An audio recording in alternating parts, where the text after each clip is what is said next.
ผ้าเหลืองยังมีนะผู้ออกบวชนะนะมีการประพฤติปฏิบัติตามหลักนะอริยมรรคมีองค์8พระอรหันต์ก็จะไม่ว่างจากโลกก็นึกถึงเรื่องของนะการทอดกฐินนะโดยจุดประสงค์นะสำคัญที่สุดก็เป็นการสร้างความสมัครสมานสามัคคีนะโดยเฉพาะนะในกลุ่มของพุทธบริษัทไม่ว่าจะเป็นทางฝ่ายญาติโยมแล้วก็ทางฝ่ายพระสงฆ์ในครั้งหนึ่งองค์สมเด็จพระสัมมาสัมพุทธเจ้าได้ทรงไปช่วยตัดเย็บจีวรกับพระสงฆ์ที่ท่านกำลังนะเย็บจีวรนะเพื่อที่จะนำมาเป็นเครื่องนุ่งห่มแต่ในครั้งปัจจุบันนะโยมความสะดวกสบายมีมากเนาะจีวรก็มีสำเร็จรูปนะก็เป็นนะความนะสะดวกสบายซึ่ง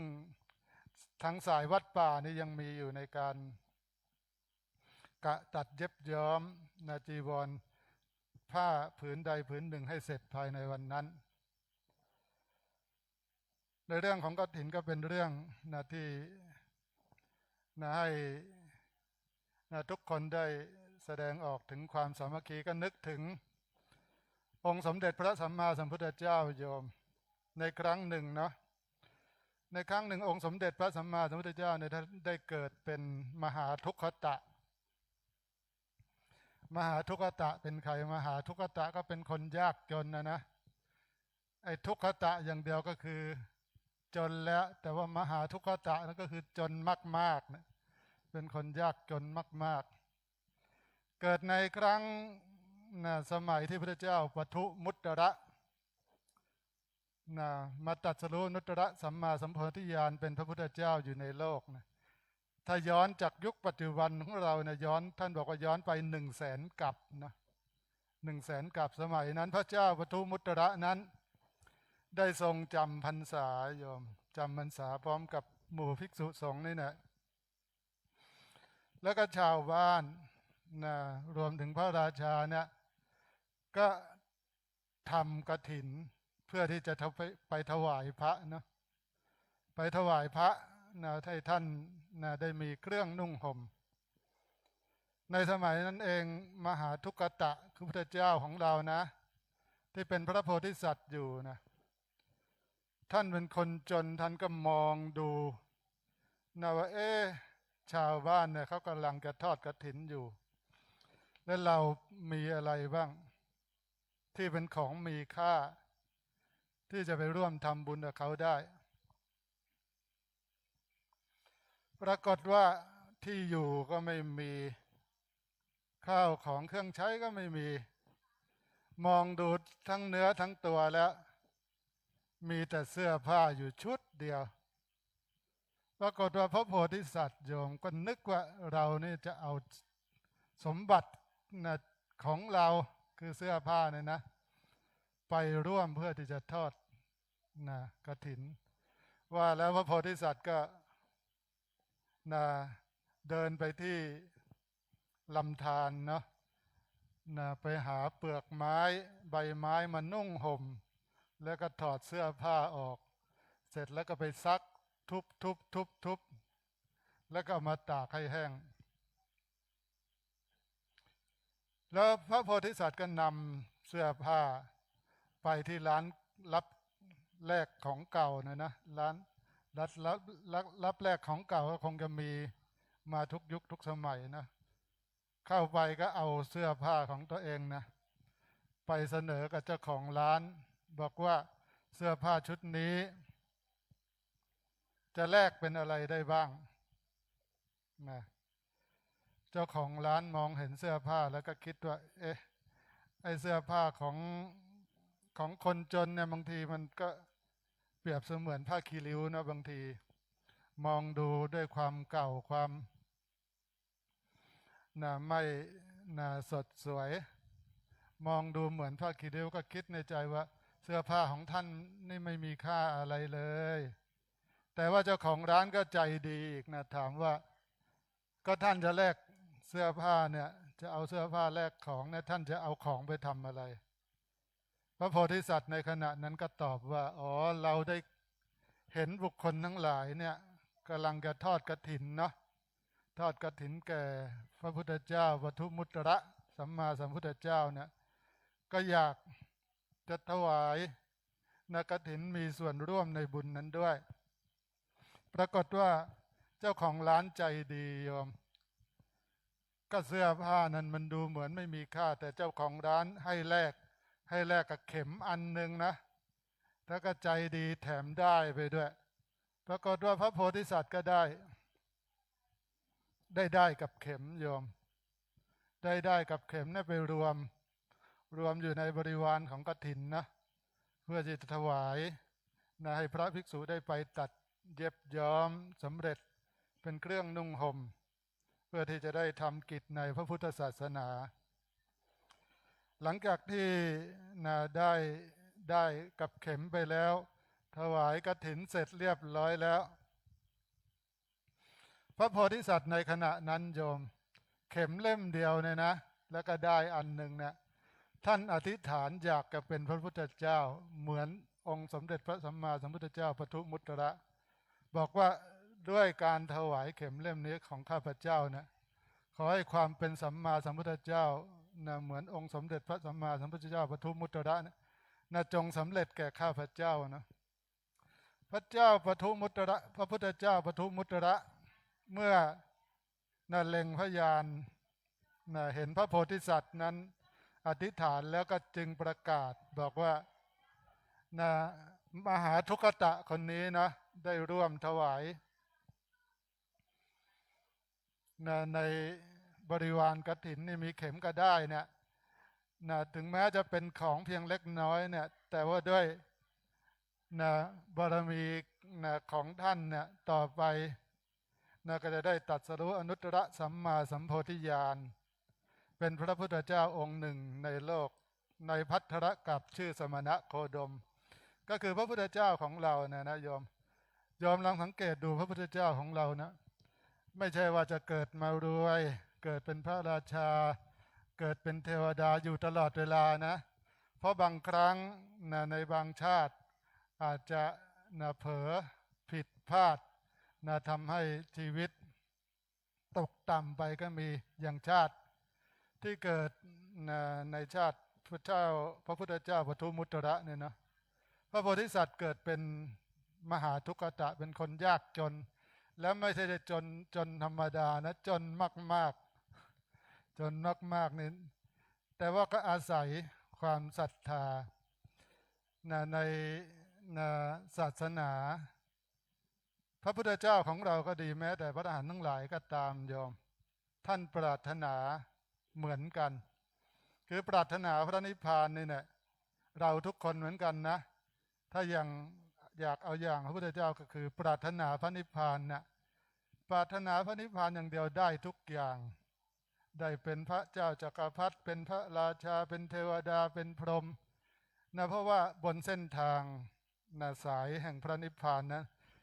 เมื่อบางครั้งผิดพลาดกระทำสิ่งที่ไม่ถูกไปแล้วแต่ว่ากระแสบุญบารมีที่เราอธิษฐานไว้มันก็จะตักเตือนทำให้เราเร่งสร้างบุญบารมีเพื่อจะไปถึงพระนิพพานก็กลับมาอยู่บนเส้นทางของคุณงามความดีนะเรียกว่าปรารถนาพระนิพพานอย่างเดียวได้ทุกอย่างเลยโยม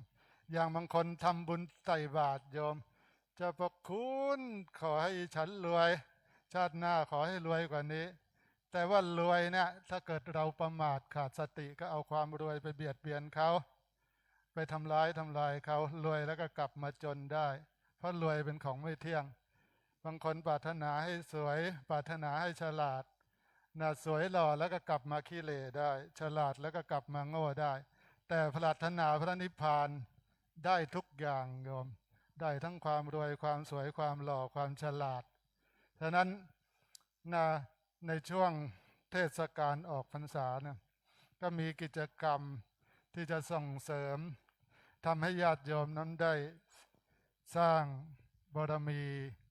ของตนเองนะ ในยุคปัจจุบันเนี่ยโยมอาตมาปีนี้ไปจำพรรษาที่วัดพระธาตุสีจอมทองนะเมื่อเช้าบิณฑบาตตักบาตรเทโวเสร็จก็เลยมาที่นี่เพื่อที่จะเดินทางไปช่วยงานต่อก็นึกถึงว่าในช่วงที่ผ่านมามีข่าวโยมได้ยินข่าวพระนี่เบื่อเลยนะบางทีอาตมาเมื่อก่อนเวลาเขาออกข่าวพระเยอะๆเนี่ยในช่วงงานหลวงปู่วันเกิดหลวงปู่นะครบ102 ปีอาตมาไปนั่งมีโยมเขานั่งอยู่ข้างๆเขาพูดโอ้ยพระเดี๋ยวนี้ไม่อยากยกมือไหว้ เออเหตุการณ์ในยุคปัจจุบันก็พิสูจน์ในเรื่องความเข้าใจในศาสนาหมายความว่าถ้าเราเข้าใจในหลักศาสนาจริงๆแล้วบุญกุศลคุณงามความดีอยู่ที่ตัวเราไม่ได้อยู่ที่พระก็เป็นคนคนหนึ่งนะที่ยังมีกิเลสเปรียบเสมือนถ้าเกิดหาคนที่ไม่เป็นโรคทางใจเนี่ยเว้นแต่พระอรหันต์พระพุทธเจ้าแล้วนะหาไม่ได้เลยแม้แต่พระยะบุคคลเบื้องต่ำพระโสดาสกิทาพระอนาคามีก็ยังมีความทุกข์มีกิเลสเป็นโรคทางจิตใจทั้งนั้นนะอาจจะเผลอพลาดทำผิดเพราะว่าสติยังไม่สมบูรณ์ฉะนั้นท่านก็ใช้ธรรมะขององค์สมเด็จพระสัมมาสัมพุทธเจ้าเนี่ยเพื่อที่จะรักษาโรคทางใจฉะนั้นธรรมะเป็นของดีศาสนายังไม่เสื่อมเพราะศาสนาคือคำสอนคือธรรมะขององค์สมเด็จพระสัมมาสัมพุทธเจ้าใครนำไปประพฤติปฏิบัติก็ได้ประโยชน์เหมือนกันเนาะแล้วเราลองนึกดูนะพระพุทธเจ้าบำเพ็ญบารมีมาถึง20 อสงไขยก็นึกถึงเข็มที่พระพุทธเจ้าถวายต่อองค์พระพุทธเจ้าปทุมุตระท่านไม่เคยดูหมิ่นนะแม้แต่บุญเล็กน้อยของเล็กน้อยนะสะสมบารมีมาด้วยความทุกข์ยากลำบากฉะนั้นเราชาวพุทธถ้ามีความเลื่อมใสศรัทธาในศาสนาก็ต้องช่วยกันเพราะว่าอย่าลืมว่าพุทธศาสนานั้นพุทธเจ้าฝากไว้ให้บริษัททั้ง4คือภิกษุภิกษุณีอุบาสกอุบาสิกาบางทีข่าวพระอาจจะทำไม่ถูกแต่ก็มีมาตั้งแต่ครั้งพุทธกาลถ้าเราเข้าใจเรื่องของความเป็นไปของโลกเราก็จะไม่ตีโพยตีพายแต่บุคคลที่ประพฤติปฏิบัติธรรมอยู่ในธรรมโดยเฉพาะโดยการประพฤติปฏิบัติตามหลักสติปัฏฐาน4นะโยมเป็นไปไม่ได้เลยที่จะเป็นไปสู่ความเสื่อมเนาะย่อมมีแต่ความเจริญอย่างเดียวในพระไตรปิฎกทีฆนิกายมหาสติปัฏฐานสูตรเนี่ยพระพุทธเจ้าตรัสไว้ชัดเจนที่เราสวดกันในสติปัฏฐานสูตรนะภิกษุผู้ใดก็ตามจะเป็นอุบาสกอุบาสิกาเป็นคนตรงไม่มีมายาเป็นบัณฑิตเป็นคนตรงไม่มีมายาไม่โอ้อวดประพฤติปฏิบัติตามหลักสติปัฏฐาน4ย่อมหวังอรหัตผลได้ในชาตินี้ตลอด7 ปี7 ปียกไว้7 ปีเนี่ยก็คนอินทรีย์อ่อนที่สุด7 เดือน 7 วันบุคคลใดประพฤติปฏิบัติตามหลักสติปัฏฐาน4ย่อมได้รับความสุขความเจริญในชีวิตโดยเฉพาะพระอรหันต์โยมท่านเป็นผู้มีสติสมบูรณ์ฉะนั้นสติเป็นธรรมมันเอกสติเป็นธรรมที่สามารถเกื้อกูลชีวิตทำให้บุคคลนั้นขึ้นจากที่ต่ำขึ้นจากที่ต่ำไปสู่ที่สูงได้ก็ในช่วงเทศกาลกฐินเนี่ยจริงๆแล้วเป็นเรื่องของผ้าโดยเฉพาะเป็นเทศกาลที่ทำให้ชาวพุทธได้มาสนใจเกี่ยวกับศาสนาบางคนต้องการบุญใหญ่บอกว่าบุญกฐินเป็นบุญใหญ่บุญมากจริงๆแล้วไอ้บุญมากหรือไม่มากเนี่ยมันไม่เกี่ยวว่าจะเป็นบุญกฐินหรือเป็น บุญนะประจำปีบุญสังฆทานบุญมากบุญน้อยอยู่ที่ใจเราโยมอย่างที่หลวงพ่อเจ้าคุณพระภาวนาธรรมาภิรัตน์ท่านบอกว่าที่ลำเปิงโยมมาเนี่ยทำบุญได้ง่ายนิดเดียวง่ายเหมือนกับพลิกฝ่ามือพอพลิกฝ่ามือก็พลิกหนอพลิกหนอพลิกหนอนี่ได้บุญแล้วก็เป็นบุญใหญ่มีอานิสงส์มหาศาลบุญที่เกิดจากการปฏิบัติภาวนาเนี่ยนะก็มีครั้งหนึ่งโยมสุพรหมเทพบุตรเนี่ยท่านได้เป็นพระภิกษุนะปฏิบัติอยู่ในศาสนาของพระพุทธเจ้ากัสสปะสัมมาสัมพุทธเจ้าก็ปฏิบัตินี่แหละแบบเราเนี่ยวิปัสสนาเนี่ยแต่ท่านยังไม่ได้มรรคยังไม่ได้ผลก็ยังเป็นกัลยาณปุถุชนอยู่ไปเกิดบนสวรรค์อยู่หนึ่งกับด้วยอำนาจของการปฏิบัตินะโยมอำนาจของการปฏิบัติที่เรากำหนดนะซ้ายย่างหนอขวาย่างหนอยุบหนอพองหนอเนี่ยเพราะในขณะที่เรากำหนดนะเราทำสตินะให้มันเกิดขึ้นนะให้นะสตินั้นนะสั่งสมมีกำลังมากขึ้นแล้วก็ไอ้ต้นเหตุของบาปก็คือความโลภความโกรธความหลงเนาะเมื่อวันที่ผ่านมาได้คุยกับพระท่านเป็นห่วงเรื่องในยุคปัจจุบันเนี่ยมันมีเยอะแก๊งหลอกลวง call center โทรมาบางคนก็เป็นนักปฏิบัติแท้ๆยอมแต่ถูกเขาหลอกก็ต้องใช้เสียงนี้ประชาสัมพันธ์ให้โยมได้สตินิดนึงเพราะท่านบอกว่าถ้าสมมุติว่ามันมีเหตุการณ์ที่เกิดขึ้นกับเราท่านบอกว่า2 อย่าง 3 อย่างนั้นหนึ่งให้เราอย่าโลภเพราะความโลภเป็นบาปเมื่อความโลภเกิดขึ้นก็อาจจะทำให้เราทุกข์บางคนโลภ2อย่ากลัวเพราะบางครั้งเนี่ยเหตุการณ์ในยุคปัจจุบันอาจจะทำให้เราตกกระจายหรือเกิดความกลัวจนทำให้สูญเสียทรัพย์สินเป็นต้นและก็3ก็ต้องมีสติเนาะโดยเฉพาะตัวสตินี่แหละเป็นตัวที่จะทำให้เราได้รับความสุขและความเจริญในชีวิตยิ่งในยุคปัจจุบันเราก็เห็นข่าวมากมายแต่ส่วนมากแล้วจะเป็นในฝ่ายอกุศลมากกว่าเมื่อบุคคลเห็นข่าวแล้วจะมีกุศลเกิดขึ้นในใจมันเป็นเรื่องยากฉะนั้นเมื่อบุคคลมีความที่จะต้องเข้าไปเกี่ยวข้อง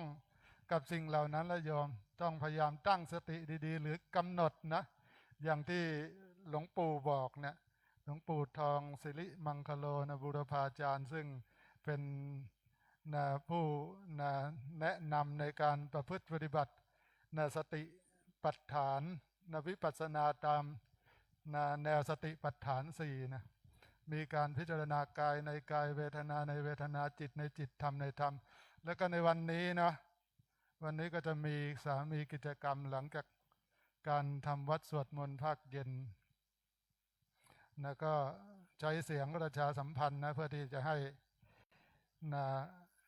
ทุกท่านได้เข้ามาร่วมในกิจกรรมแต่อาตมาคงยังไม่ได้อยู่เพราะว่าเดี๋ยวจะต้องเดินทางรถออก20:30แต่ว่าในช่วงวันออกพรรษามีกิจกรรมดีๆเยอะนะโยมเช่นวันออกพรรษาจริงๆเรารู้จักไปว่าเป็นวันออกพรรษาแต่จริงๆแล้วพุทธเจ้าเรียกว่าเป็นวันมหาปวารณาเป็นวันที่บุคคลจะเป็นพระเป็นโยมเป็นภิกษุภิกษุณีอยู่ร่วมกันตลอดระยะเวลา3 เดือนอาจจะมีการกระทบกระทั่งอาจจะมีความรู้สึกไม่สบายไม่พอใจท่านก็เปิดโอกาสให้ยอมตนเพื่อที่จะให้กล่าวตำหนิตักเตือนเพื่อความเจริญในพระธรรมวินัยเป็นการยอมเพื่อที่จะให้บุคคลอื่นชี้โทษชี้ความผิดของตัวเองเป็นการยอมเข้าไปเพื่อที่จะสร้างความสมัครสมานสามัคคีให้เกิดขึ้นในหมู่รวมถึงหลังจากวันมหาปวารณาแล้วก็ยังมีวันตั้งแต่วันนี้เป็นต้นไปใครที่จะทอดกฐินไม่ว่าจะเป็นวัดไหนก็แล้วแต่ ทอดได้แค่เพียงเดือนเดียวคือตั้งแต่วันแรม1 ค่ำเดือน11นะไปจนถึงวันขึ้น15 ค่ำเดือน12มีระยะเวลา1 เดือนเป็นกาลทานเป็นบุญที่ทำจำกัดได้แค่ช่วงเวลาเดือนเดียวถ้าทำนอกเวลานี้ไม่เรียกว่ากฐินนะบุญอานิสงส์ถ้าบอกว่ามีความนะยิ่งใหญ่ก็เพราะว่าผ้านะที่ภิกษุนำมานะนุ่งห่มนะก็เป็นสิ่งที่จะช่วยรักษาอายุของพระพุทธศาสนาเนาะดังนั้นนะบุญกุศลเนี่ยบางทีก็นะจะมากขนาดไหนก็ยังสู้การประพฤติปฏิบัติอย่างที่โยคีแม่ชีก็ตามที่ได้มาประพฤติปฏิบัติตามหลักสติปัฏฐาน4นะเมื่อกลางวันนี้อาตมาก็ไปพูดธรรมะให้เด็กฟังนิดนึงเด็กเดี๋ยวนี้เขาสงสัยบอกว่าไอ้วิปัสสนาแปลว่าอะไรอาตมาก็บอกว่าวิก็วิเศษปัสสนาก็เห็นแจ้งอย่างวิเศษมันเห็นยังไงถึงเห็นอย่างวิเศษอาตมาก็ยกตัวอย่างว่าอย่างความโกรธเวลาเราโกรธใครมันเป็นทุกข์เป็นสุขเป็นทุกข์เวลาโกรธมันเกิดขึ้นที่ใจเรากำหนดโกรธหนอโกรธหนอโกรธหนอโกรธหนอโกรธกำหนดแล้วมันหายไปดับความทุกข์เห็นความทุกข์ที่มันดับออกจากใจเราเนี่ยเห็นอย่างวิเศษเกิดเรียกว่าดับทุกข์ได้ด้วยตัวเองอันนี้เรียกว่าเห็นแจ้งอย่างวิเศษเนาะยกตัวอย่างเนาะแล้วก็ต้องขอนะอนุโมทนานะกับนะทุกท่านนะท้ายที่สุดนี้อาตมาก็ขออนุโมทนากับนักปฏิบัติธรรมทุกท่านนะไม่ว่าจะเป็นพระสงฆ์แม่ชีโยคีที่ได้มาร่วมประพฤติปฏิบัติที่วัดร่ำเปิงตะโพธารามให้มีแต่ความสุขความเจริญในชีวิตคิดสิ่งหนึ่งสิ่งใดที่เป็นไปโดยชอบประกอบไปโดยธรรมขอให้พันสำเร็จมีมรรคผลตามที่ตนปรารถนาจงทุกประการทุกท่านเทอญ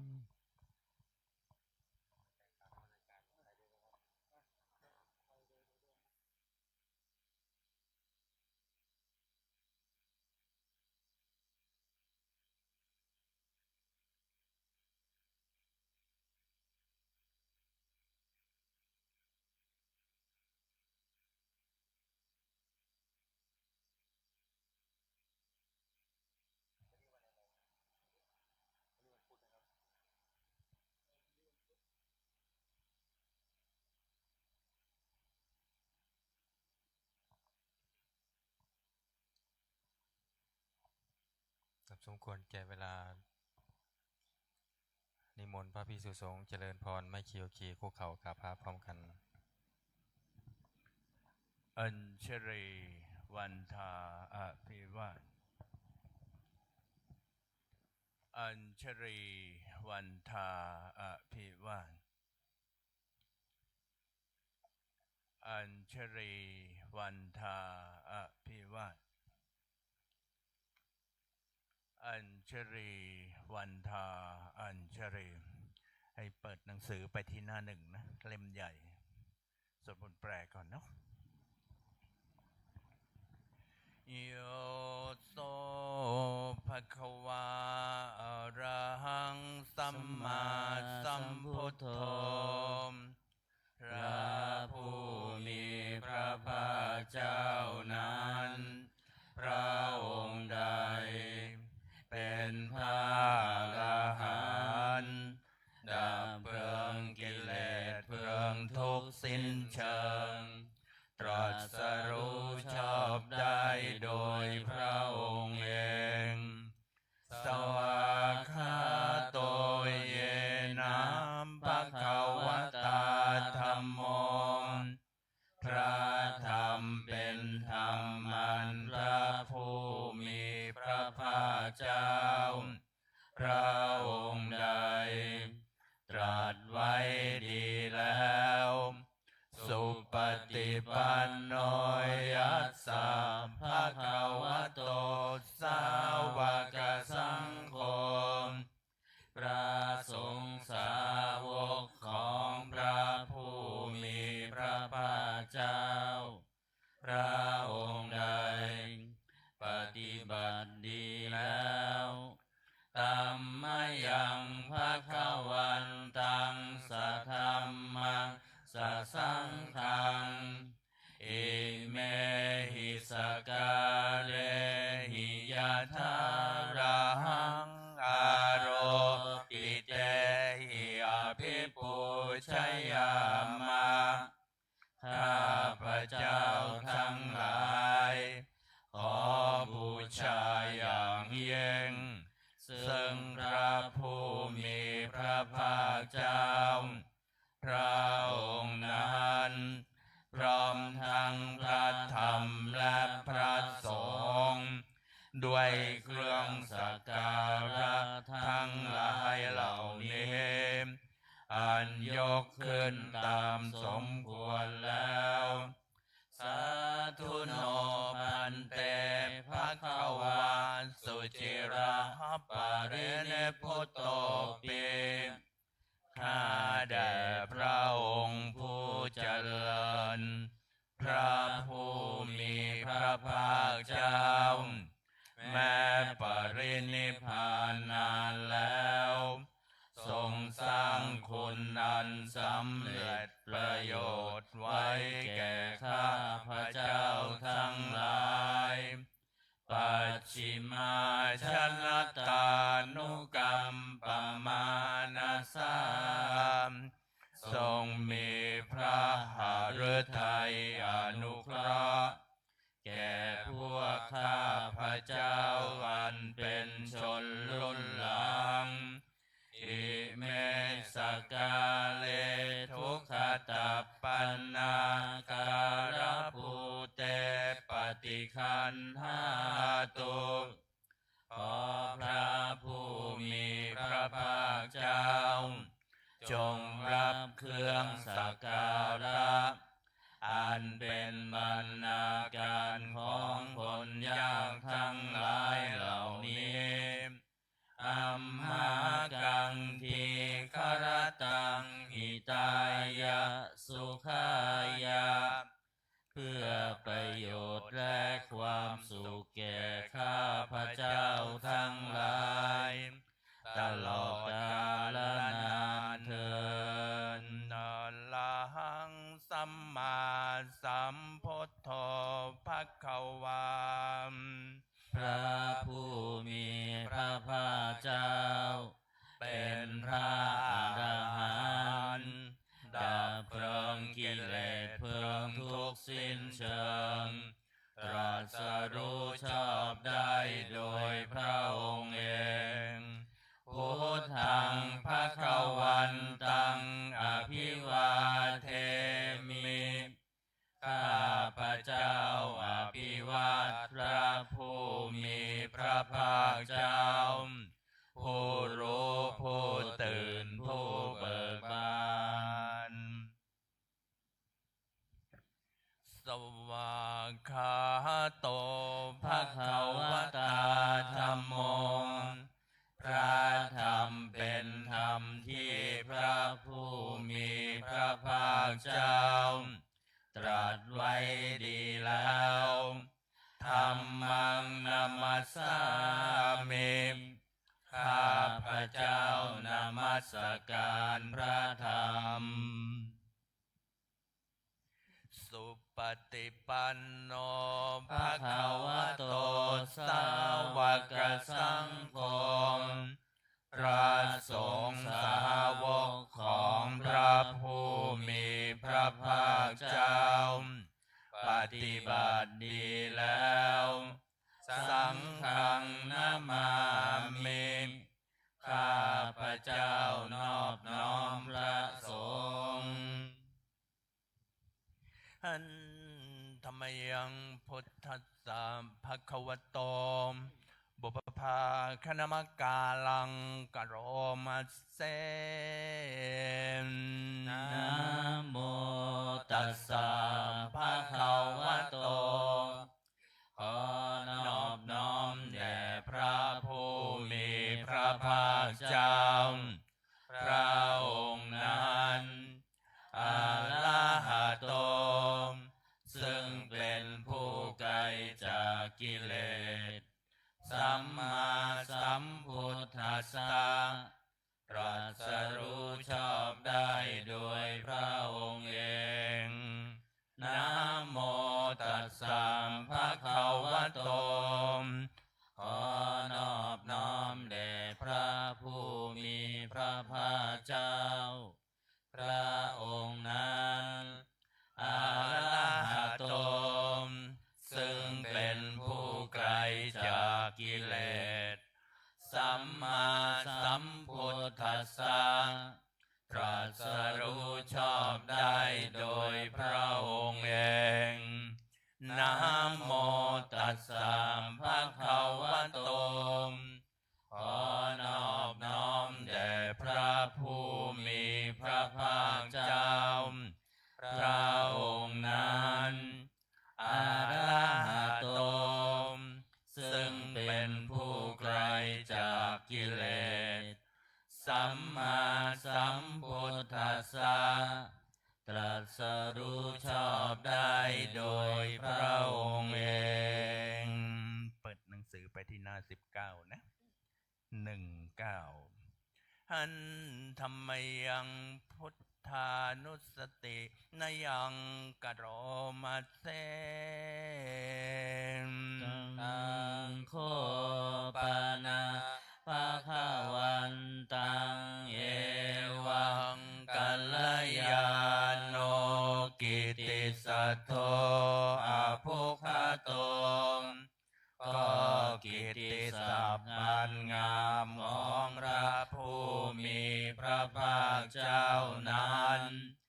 ได้ฟุ้งไปแล้วอย่างนี้ว่าอิติปิโสภะคะวาเพราะเหตุอย่างนี้พระผู้มีพระภาคเจ้านั้นอะระหังเป็นผู้ไกลจากกิเลสสัมมาสัมพุทโธเป็นผู้ตรัสรู้ชอบได้โดยพระองค์เองวิชาจารณะสัมปันโนเป็นผู้ถึงพร้อมด้วยวิชาและจารณะสุขโตเป็นผู้ไป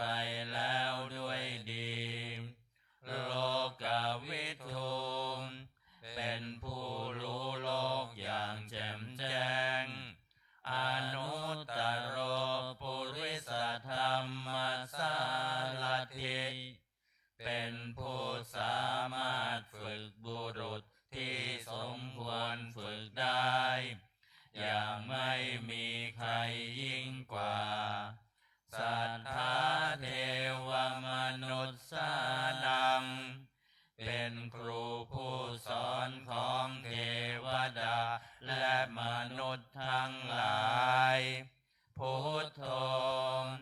เป็นผู้รู้ผู้ตื่นผู้เบิกบานด้วยธรรมภควาติเป็นผู้มีความจำเริญจำแนกคำสั่งสอนสัตว์ดังนี้นามายังพุทธาภิกขิติงกโรมัสเสพุทธวาระหังตวารตาทิคุณาภิยุโต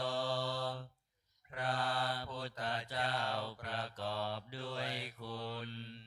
มีความประเสริฐแห่งอรหันตคุณเป็นต้นสุทธาภิญาณกรุณาหิสมาคตโตพระองค์อันประกอบด้วยพระญาณและพระกรุณาอันบริสุทธิ์โอเทสิโยสุชนะตังกามลังวสุโรพระองค์ใดทรงกระทำชนที่ดีให้เบิกบานดุจอาทิตย์ทำบัวให้บานวันธามหังตามรนังศิรสาชิเนทังข้าพระเจ้า สีผู้ไม่มีกิเลสพระองค์นั้นด้วยเสียงกล่าวพุทโธโยสัพพปานินังสารนังเขมมุตตมังพระพุทธเจ้าพระองค์ใดเป็นสารณะอันเกษมสูงสุดของสัตว์ทั้งหลายปัทมานุสติฐานังวันทามิตังสิเลนะหังข้าพระเจ้าไหว้พระพุทธเจ้าพระองค์นั้นอันเป็นที่ตั้งแห่งความระลึกองค์ที่หนึ่งด้วยเสียงกล่าวพุทธัสสะหัสสมิทาโสวะพุทโธเมสามิกิจสโรมข้าพระเจ้าเป็นทาสของพระพุทธเจ้าพระพุทธเจ้าเป็นนายมีอิสระเหนือข้าพระเจ้าพุทโธทุกขัสสะคาตาจาวิทาตาจาหิตัสสะเมพระพุทธเจ้าเป็นเครื่องกำจัดทุกข์และทรงไว้ซึ่งประโยชน์แก่ข้าพระเจ้าพุทธัสสะหังนิยาเทมิสรีรังชีวิตันจิตังข้าพระเจ้ามอบกายถวายชีวิตนี้แด่พระพุทธเจ้าวันทันโตหังจริสามิพุทธัสเสวสุโพธิตังข้าพระเจ้าผู้ไว้อยู่จักประพฤติตามซึ่งความตรัสรู้ดีของพระพุทธเจ้านาทิเมสารนังอัญญังพุทโธเมสารนังวรังสารณะอื่นของข้าพระเจ้าไม่มีพระพุทธเจ้าเป็นสารณะอันประเสริฐของข้าพระเจ้าเอเตนะสัจวัชเชนะวันไตยังสัทธุสาสเนด้วยการกล่าวคำสัตย์นี้ข้าพระเจ้าพึงเจริญในพระศาสนาของพระศาสดาพุทธังเมวันธมาเนนะยังปุญญังปัสสุตังอิทาข้าพระเจ้าผู้ไว้อยู่ซึ่งพระพุทธเจ้าได้ขวนขวายบุญใดในบัดนี้สัพเพปิยันตรายาเมมาเหสุงตัสสะเตชะสามอันตรายทั้งปวงอย่าได้มีแก่ข้าพระเจ้าด้วยเดชแห่งบุญนั้นกายเยนะวาจาวเจตัสสาวาด้วยกายก็ดีด้วยวาจาก็ดีด้วยใจก็ดีพุทเทกุกามังปะกะตังมะยายังกรรมหน้าที่เตียนอันใดที่ข้าพระเจ้ากระทำแล้วในพระพุทธเจ้าพุทโธปฏิคันหตัวชยันตังขอพระพุทธเจ้าจงงดซึ่งโทษล่วงเกินนั้นการันตะเรสังวริตุงวะพุทเทเพื่อการสำรวมระวังในพระพุทธเจ้าในการต่อไปอันธรรมยังธรรมานุสตินยังกโรมาเสนสวาคาโตภะคะวะตาธัมโมพระธรรมเป็นสิ่งที่พระผู้มีพระภาคเจ้าตรัสไว้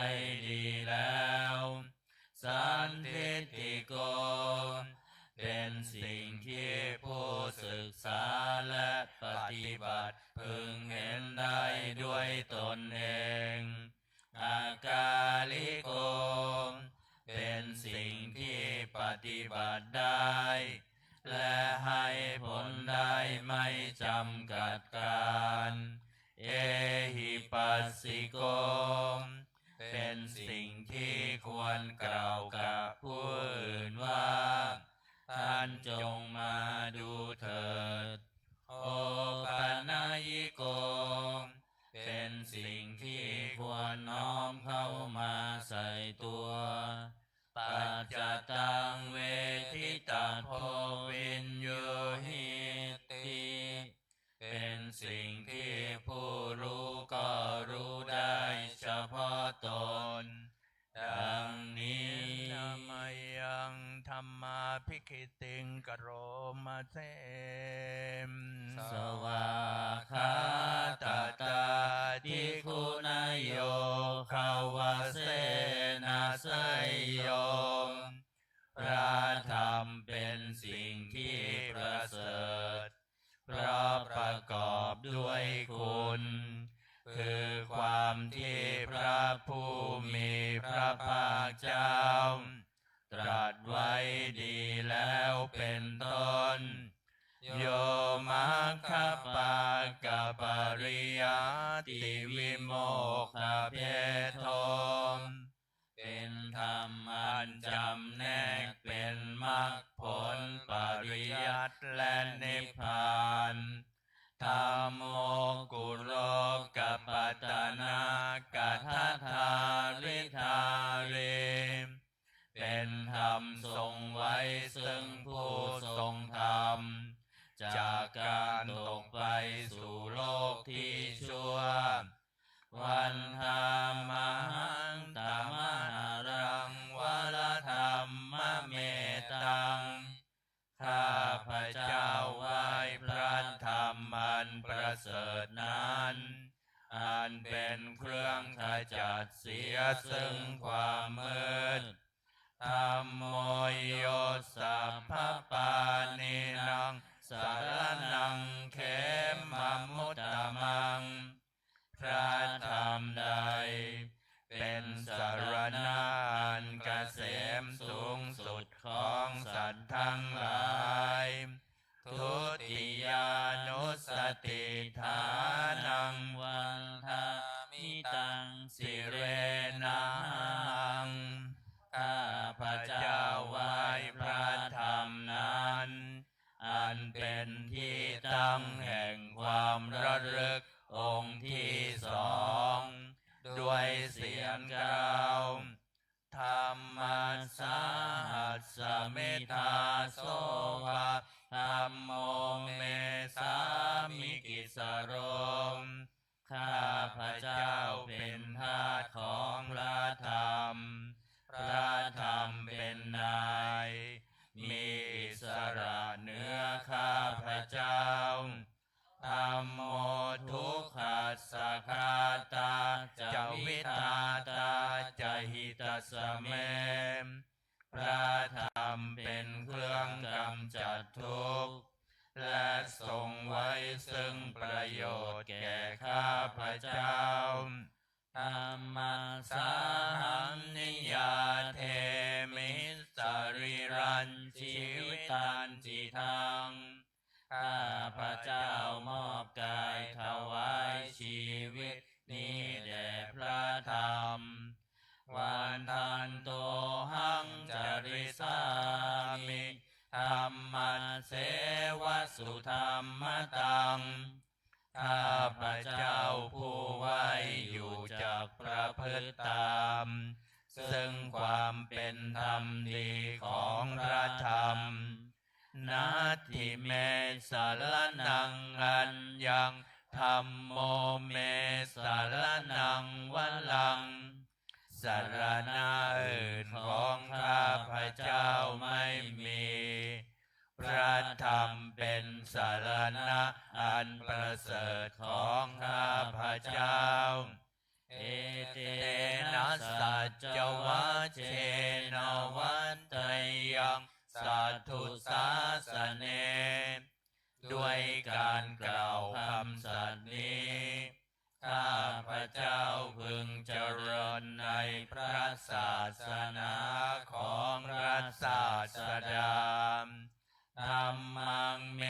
วันธมาเนนะยังปุญญังปัสสุตังอิทาข้าพระเจ้าผู้ไว้อยู่ซึ่งพระธรรมได้ขวนขวายบุญใดในบัดนี้สัพเพปิอันตรายามิมาเหตุงตัสสะเตชะสา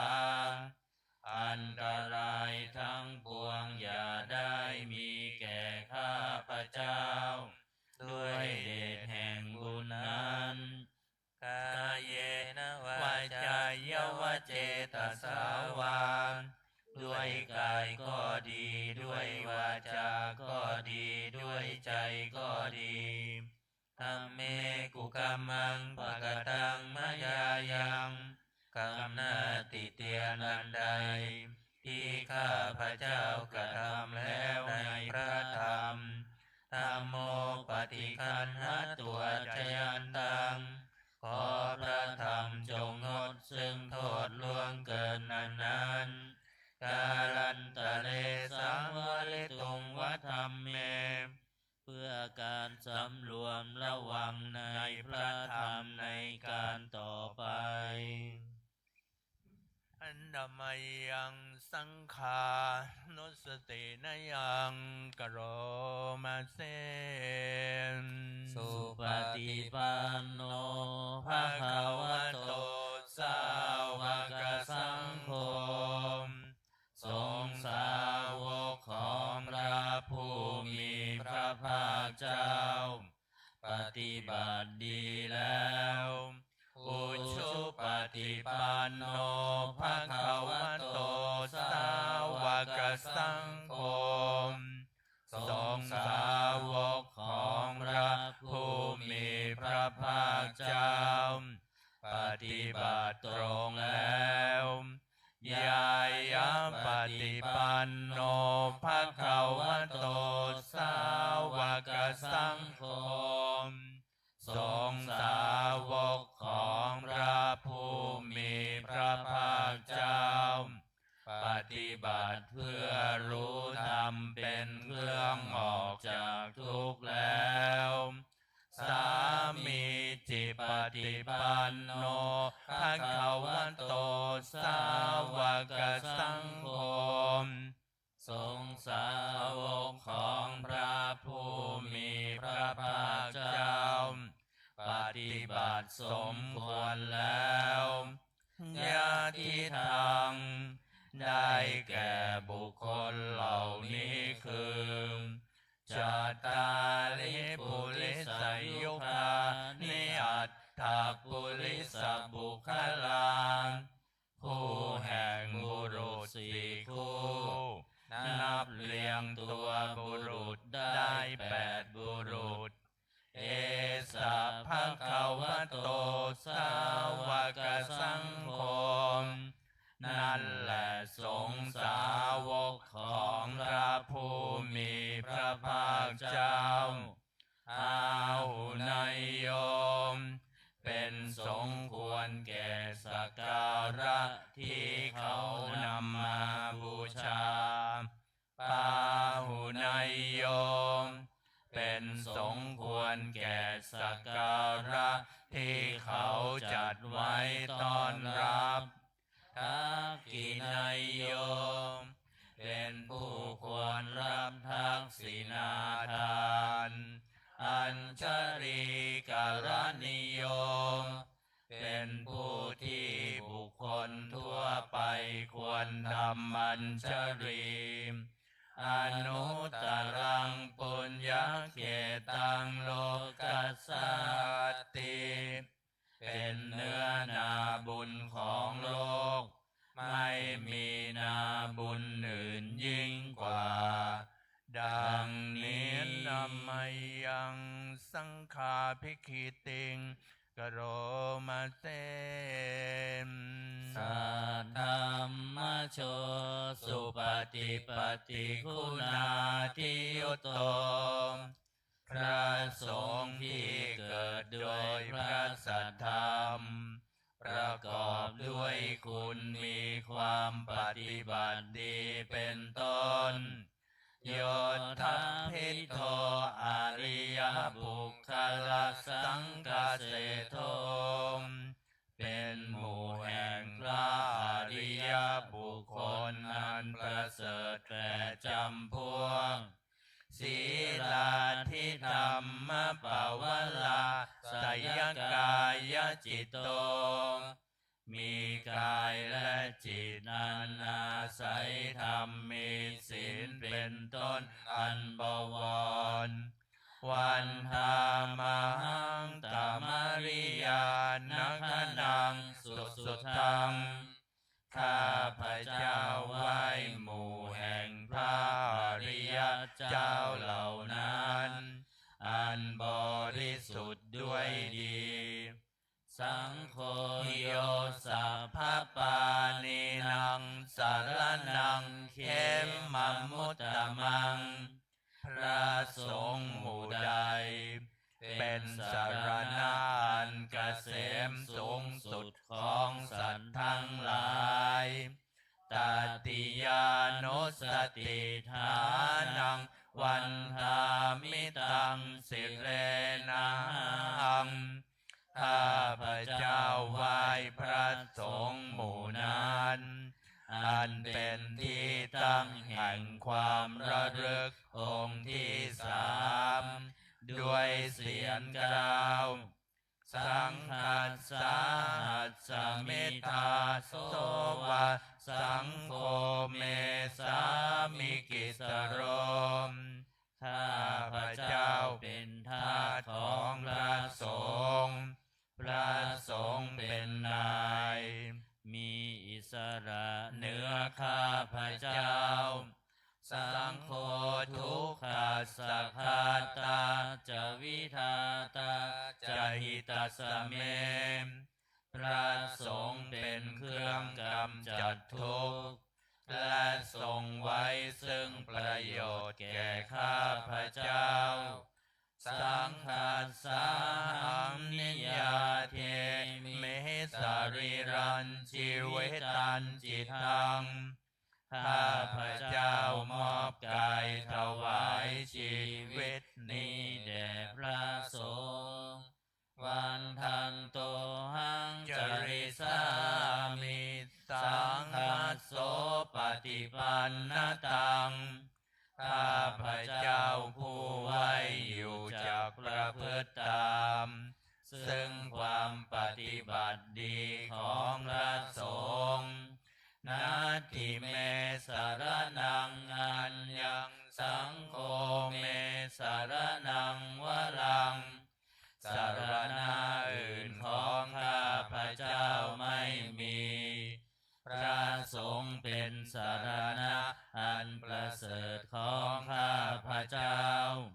เอเตนะสัจจวัชเชนะวัตไตยังสัทธุสาสเนด้วยการกล่าวคำสัตย์นี้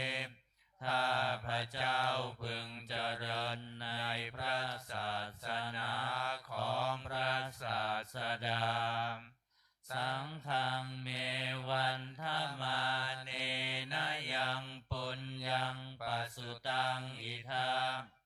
ข้าพเจ้าผู้ไว้อยู่ซึ่งพระสงฆ์ได้ขวนขวายบุญใดในบัดนี้สัพเพปิอันตรายาเมมาเยตุงตัสสะเตชะสามอันตรายทั้งปวงอย่าได้มีแก่ข้าพเจ้าด้วยเดชแห่งบุญนั้นกายเยนะวาจายยวเจตสาวามด้วยกายก็ดีด้วยวาจาก็ดีด้วยใจก็ดีสังเกกุกัมมังปะกตังมายายังกรรมหน้าที่เตือนอันใดที่ข้าพเจ้ากระทำแล้วในพระสงฆ์สังโฆปฏิคันหตัวจยันตัง ขอพระสงฆ์จงงดซึ่งโทษล่วงเกินอันนั้นการันตะเลสังวริตุงวสังเคเพื่อการสำรวมระวังในพระสงฆ์ในการต่อไปใน27ต่อไปเลยนะพิจารณาปัจเจกปัจจัยสี่อันธรรมยังอติตปัจเจเวกขณะปะทังพนามาเสม อาช ชามายา ปัจเจเวกิตวายังจีวรังปริพุตังจีวรใดอันเรานุ่งห่มแล้วไม่ทันพิจารณาในวันนี้ตังยาวะเทวสีตัสสะปฏิฆาตายะจีวรนั้นเรานุ่งห่มแล้วเพียงเพื่อบำบัดความหนาวอุณหาสะปฏิฆาตายะเพื่อบำบัดความร้อนดังสมกัสสวาตาตปัสสิลิงสปะสัมผัสสานังปฏิฆาตายะเพื่อบำบัดสัมผัสนั้นเกิดจากเหลือบยุงลมแดดและสัตว์เลื้อยคลานทั้งหลายยาวะเทวะหิริโกปินะปฏิชาธนาทังและเพียงเพื่อปกปิดอวัยวะอันให้เกิดความละอายอัญชมยาปัจเจเวกิตวายโยปินทปาโตปริพุตโตบิณฑบาตใดอันเราฉันแล้วไม่ทันพิจารณาในวันนี้โสเนวันทวายาบิณฑบาตนั้นเราฉันแล้วไม่ใช่เป็นไปเพื่อความเพลิดเพลินสนุกสนานนามาทายาไม่ใช่เป็นไปเพื่อความเมามันเกิดกำลังพลังทางกายนามันดนายาไม่ใช่เป็นไปเพื่อประดับนาเวโพสนายาไม่ใช่เป็นไปเพื่อตกแต่งยาวะเทวะอิมัสสกายสัทธิติยามแต่ให้เป็นไปเพื่อความตั้งอยู่ได้แห่งกายนี้ยาปนายาเพื่อความเป็นไปได้ของอัตภาพเวหิงสุปรติยามเพื่อความสิ้นไปแห่งความลำบากทางกายพระมัจจริยานุคหายะเพื่อ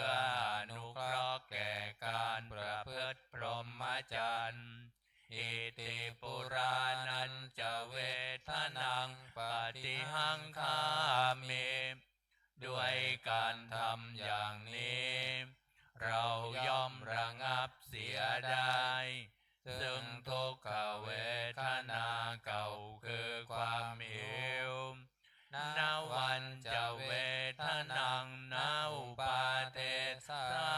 เมและไม่ทำทุกขเวทนาใหม่ให้เกิดขึ้นยาตราจะเม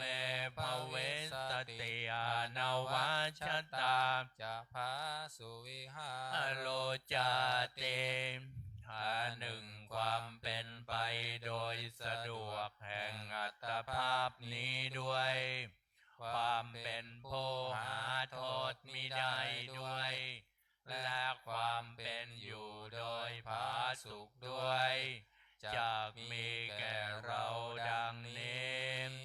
อาชามายาปัจเจเวคิตวายังเสนาสนังปะเลพุตังช จีว นาส ส นะ นะใด ใดเราใช้สอยแล้ แล้ว ว ไม่ทันพิจารณาในวันนี้ ตังยาวันเทวสีตัสสะปฏิฆาตายาเสนาสนะนั้นเราใช้สอยแล้ว เพียงเพื่อบำบัดความหนาว อุณหัสสะปฏิฆาตายาเพื่อบำบัดความร้อน ดังสมัคกัสสวาตาตปัสสิริงสัพพสัมผัสสานังปฏิฆาตายา เพื่อบำบัดสั สั ม ม ผั ผั ส สอันเกิดจากเหลือบยุงลมแดด และสัตว์เลื้อยคลานทั้งหลาย ยาวันเทวาอุตุปริสยาวิโนทนังปฏิสัลลานารามาทัง เพียงเพื่อบรรเทาอันตรายอันพึงมี จาก ดินฟ้าอากาศ และเพื่อความเป็นผู้ยินดีอยู่ได้ในที่หลีกเล่นสำหรับภาวนาอาชามยาปาจเว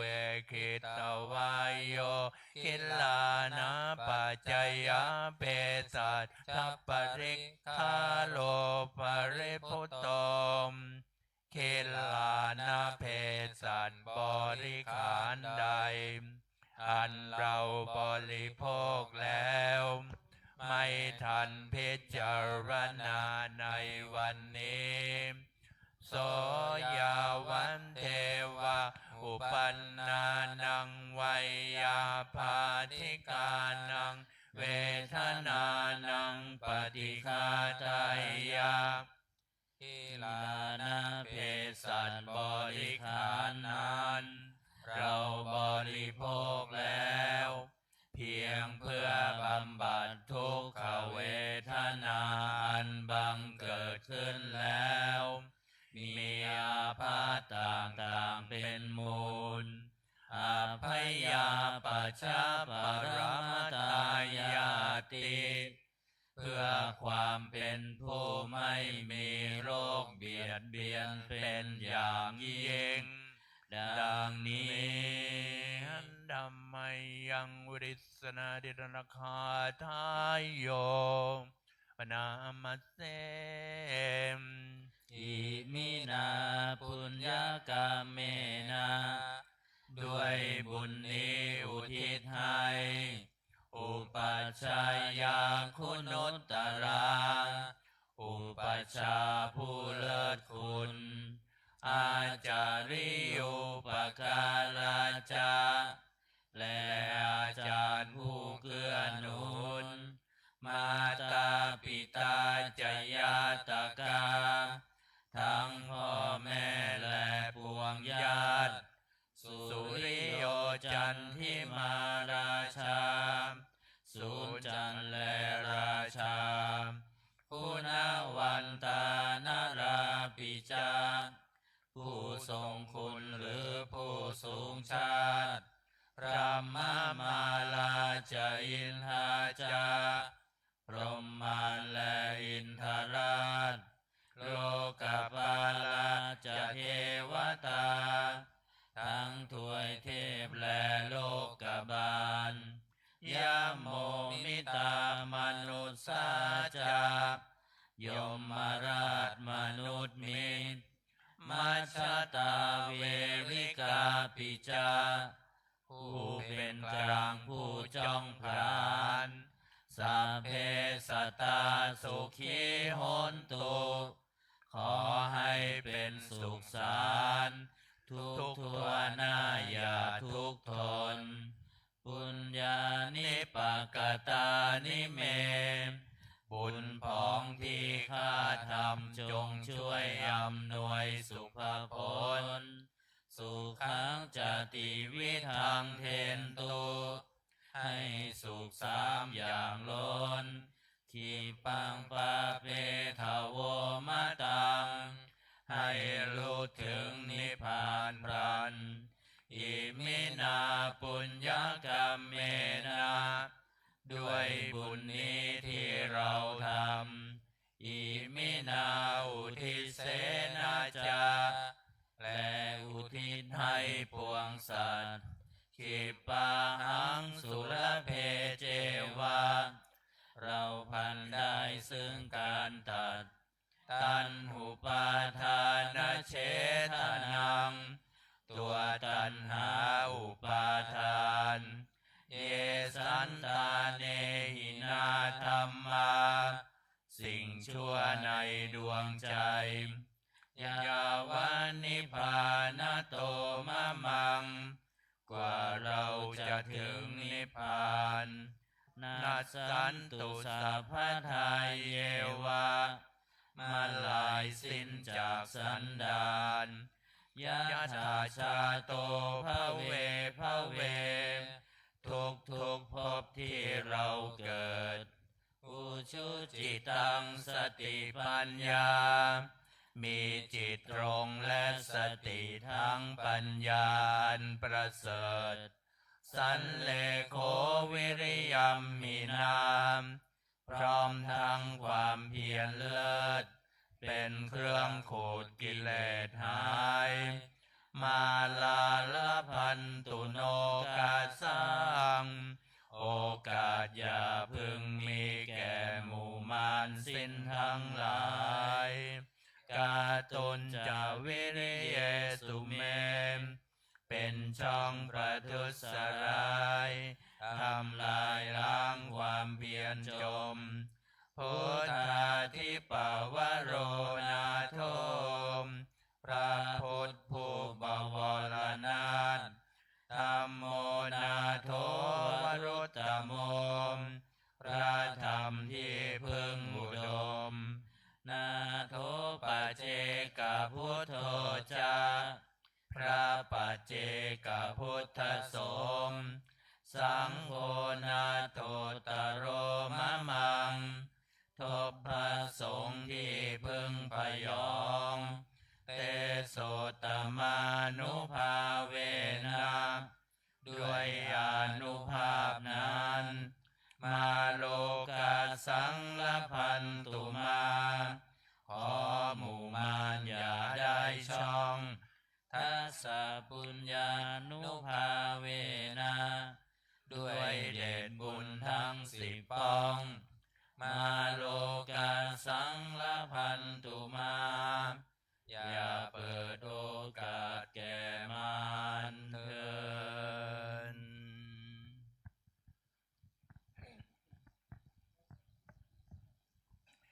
วันนี้วันพุธก็ขออนุญาตครูบาอาจารย์ก็เปิดไปที่หน้า97 93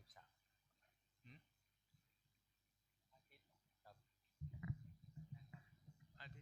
าทิตย์หน้า97อาทิต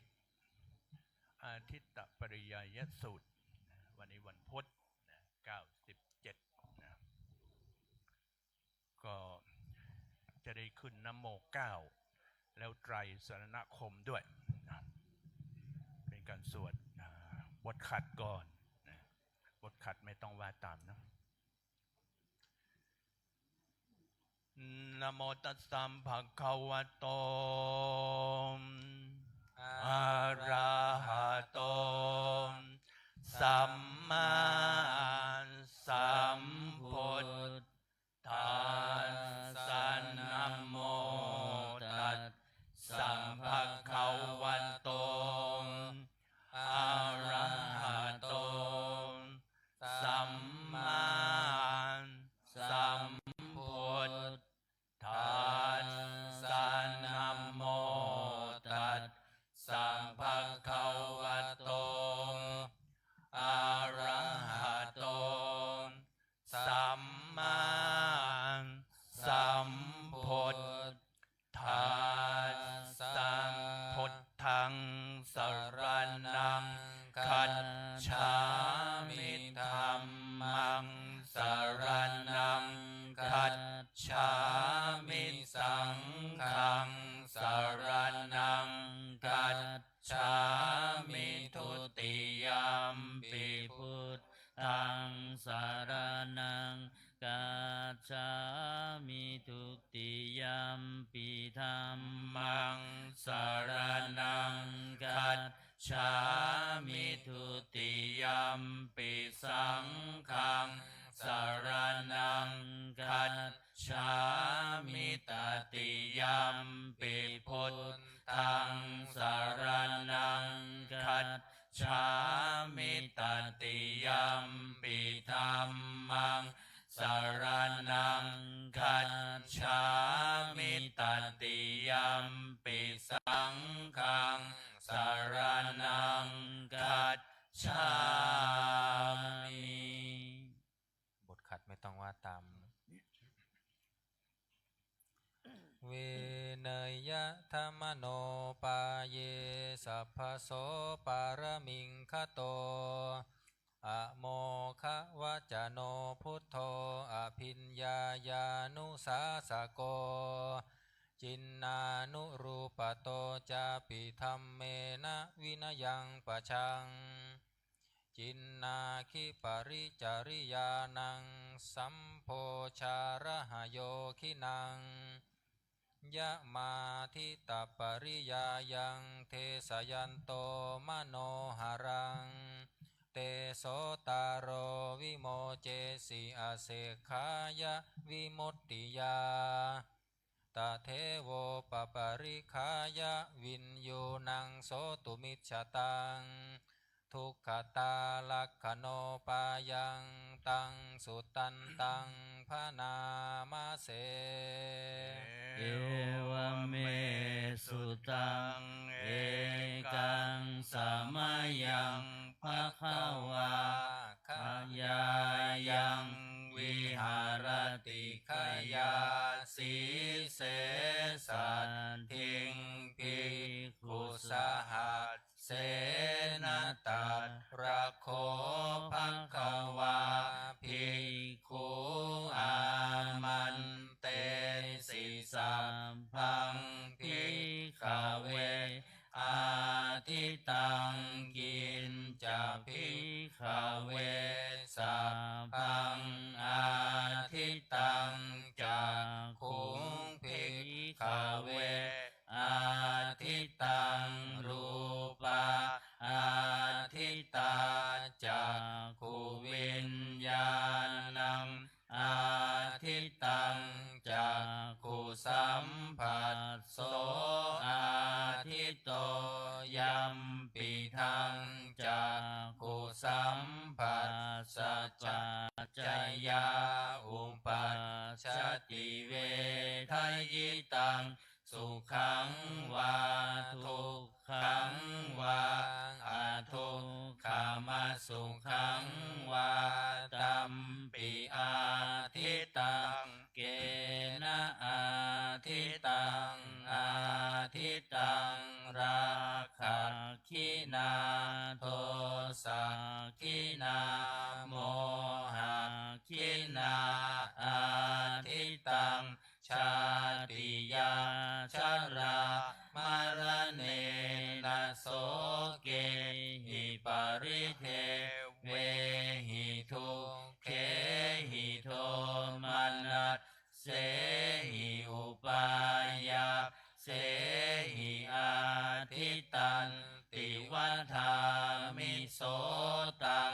อาทิตังสัทธาอาทิตาโสตวิญญาณังอาทิตังโสตสัมผัสโสอาทิโต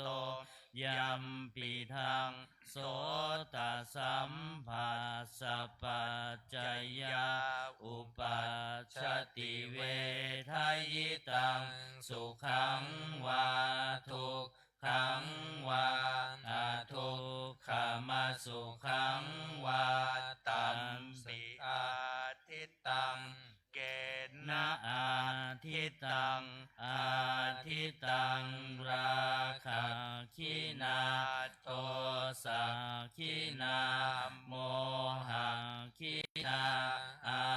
ทิตังชาติยาชรามรณเนนะโสเกหิปริเทเวหิทุกเขหิโทมานัสเสหิอุปายาเสหิอาทิตันติวัฏามิคานังอาทิตังคันธาอาทิตังคานวิญญาณังอาทิตังคานสัมผัสโสอาทิตโตยัมปิทังคานสัมผัสสัพปัจจยาอุปัชชติเวทายตังสุขังวาทุกขังวาอทุกขมาสุขังวาตัมปิอาทิตังเกนะอาทิตังอาทิตังราคะคินาโทสะคินาโมหะคินาอาทิตังชาติยาชรามรณเนนะโสเกหิปริเทเวหิทุกเขหิโทมานัสเสหิอุปายาเสหิอาทิตันติวัฏามิชิวหาอาทิตารัสสาอาทิตาชิวหาวิญญาณังอาทิตังชิวหาสัมผัสโสอาทิตโตยัมปิทังชิวหาสัมผัสสัพปัจจยาอุปัชชติเวทายตังสุขังวาทุกขังวาอาทุกขมาสุขังวาตัมปิอาทิตังเกนะอาทิตังอาทิตังราคะคินาโทสะคินาโมหะคินาอาทิตังชาติยาชรามรณเนนะโสเกหิปริเทเวหิทุกเขหิโทมานัสเสหิอุปายาเสหิอาทิตันติวัฏามิกายโยอาทิตโตโพธาภาอาทิตากายวิญญาณังอาทิตังกายสัมผัสโสอาทิตโตยัมปิทังกายสัมผัสสัพปัจจยาอุปัชชติเวทายตังสุขังวาทุกขังวาอาทุกขมาสุขังวาตัมปิอาทิตังเกนะอาทิตังอา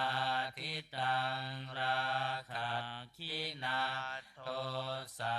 คินาโมหะคินาอาทิตังชาติยาชรามรณเนนะโสเกหิปริเทเวหิทุกเขหิโทมานัสเส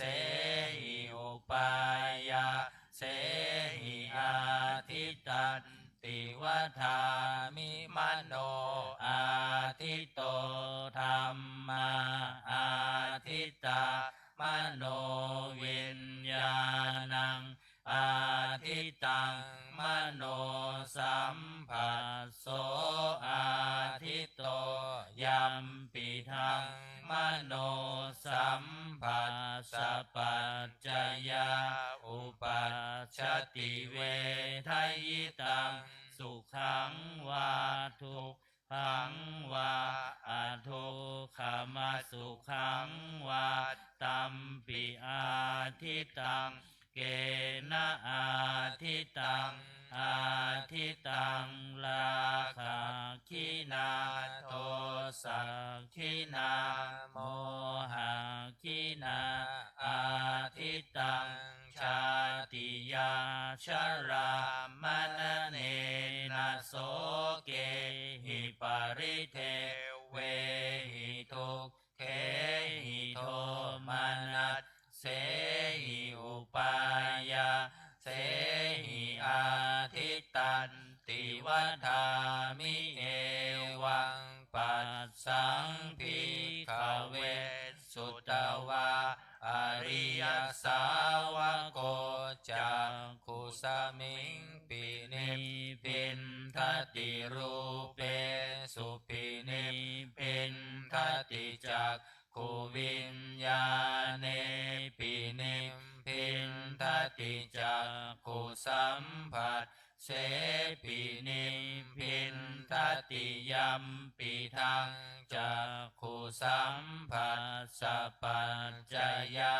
อุปัชชติเวทยิตังสุขังวาทุกขังวาอาทุกขมาสุขังวาตัสสมิงปินิพินทติโสตัสสมิงปินิพินทติสัตเท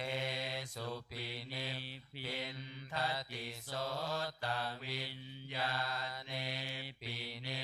พินทติโสตสัมผัสเสปินิพินทติยัมปิทังโสตสัมผัสสะปัจจยาอุปัชชติเวทยิตังสุขังวาทุกขังวาอะทุกขมาสุขังวาตัสสมิงปินิพินทติคานัสสมิงปินิพินทติคันเทสุปินิพินทติคานวิญญาเนปินิพินทติคา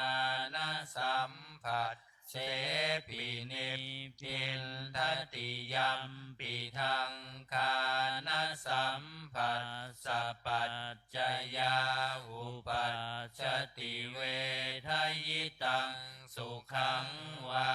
ทุกขังวาอะทุกขมาสุขังวา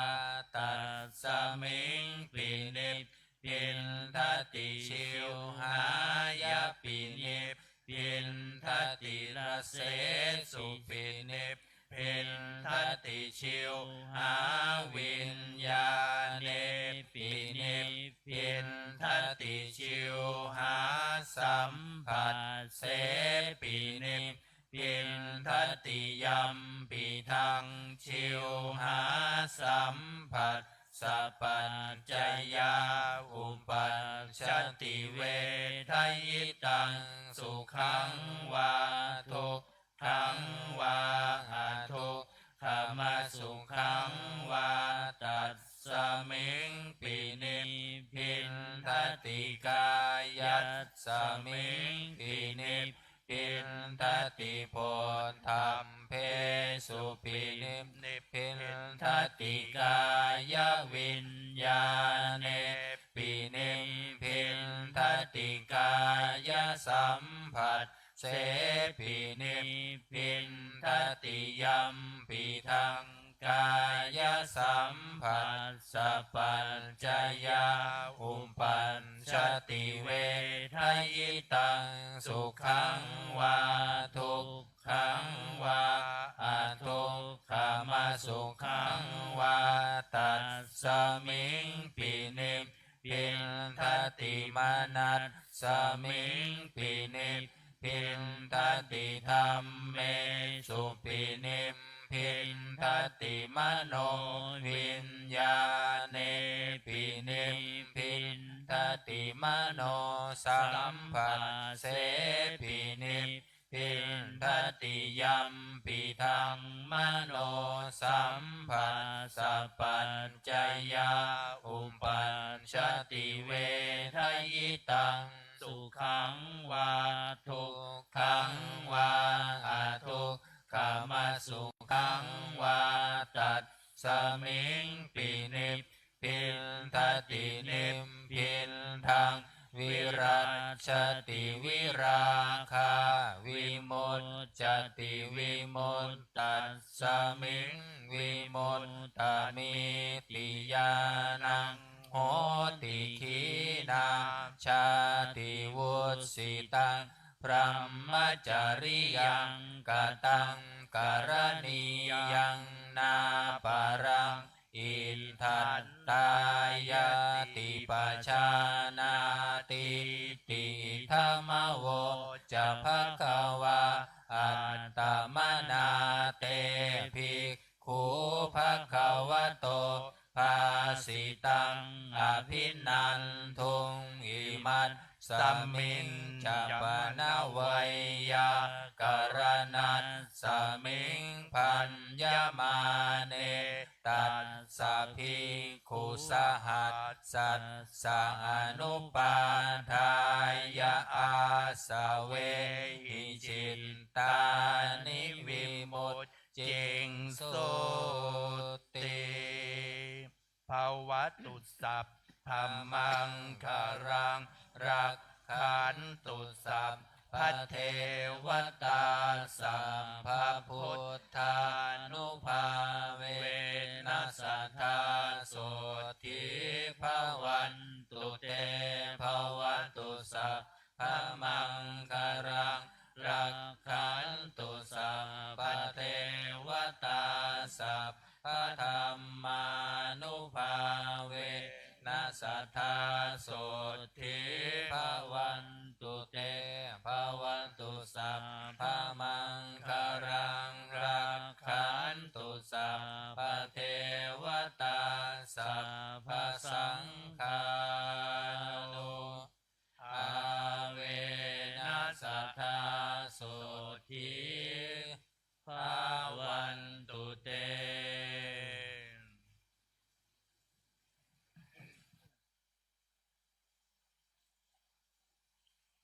ครับลำดับต่อไปจะได้เจริญจิตตภาวนาทำสมาธิคู่และแผ่เมตตาพร้อมกัน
ควรเก็บเวลา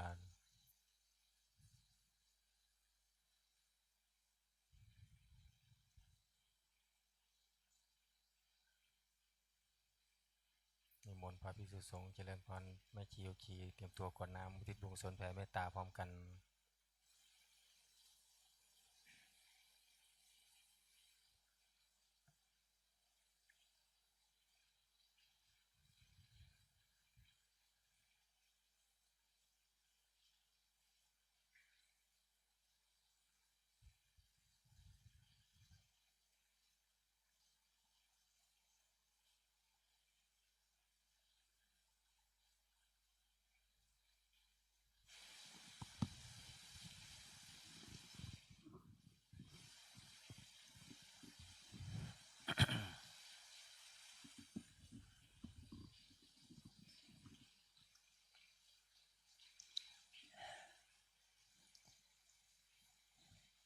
อิตังตานะกัมมังนิพพานะปัญจาโย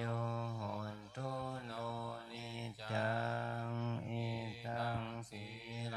กัมมังปานาปัญจโยโหนตุโนนิจังอิตังภาวนากัมมังปานาปัญจโยโหนตุโนนิจังยังกินเยกุสาลังกัตตาปังกัมมังสัพเพหิอัมเห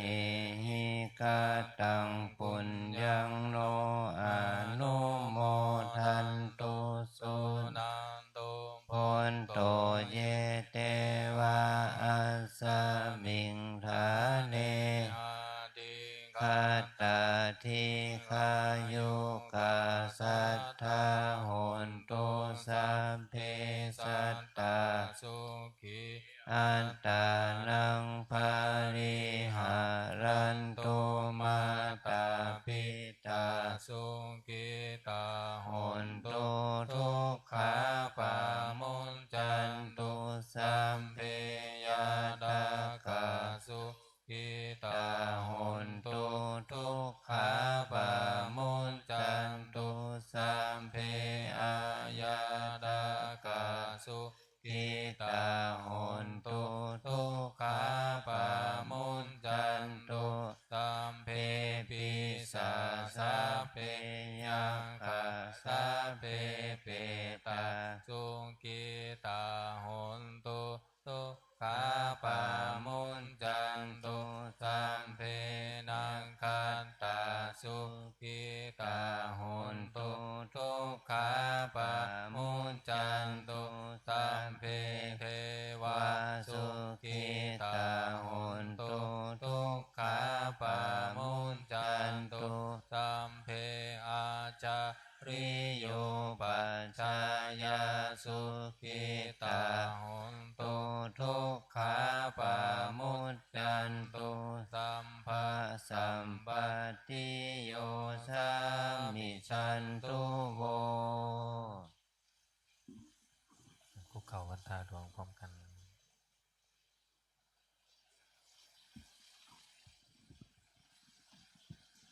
วันตามิพุทธังสัพพะเมวะโทสังฆามัสสะเมพันเต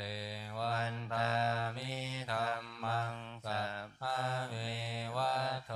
สังฆามัสสะเมพันเตวันตามิสังฆังสัพพะเมวะโทสังฆามัสสะเมพันเตวันดามิการุงองค์ปัญชาอาจาริเยสัพพะเมวะโตสังฆามัสสะเมพันเตวันดามิกัมมัฏฐานังสัพพะเมวะโตสังฆามัสสะเมพันเตวันตามิอาราเมพันทัสสีมังสัมภะเมวะโทสังฆามัสส อาเมพันเตวันตามิเจติยังสัมพังสัพพันธาเนสุปฏิทิตาสาลีลัตถาโตมหาโพธิงพุทธรูปังสักการังทานาคาโลเกเทวะโลเกพรัมมะโลเกชัมพูทิเปรังกาทิเปสาริรัตถาตุโยเกสาธาตุโยอะระหันตธาตุโยเจติยาคันทากุณติงจามตุราสีติสหัสเสธัมมัคคันเทสัพเพสัมปาทาเจติยังอะหังวันทามิสัพพะโสอัญชลีวันทาอภิวาทอัญชลีวันทาอภิวาทอัญชลีวันทาอภิวาทอัญชลีวันทาอัญชลี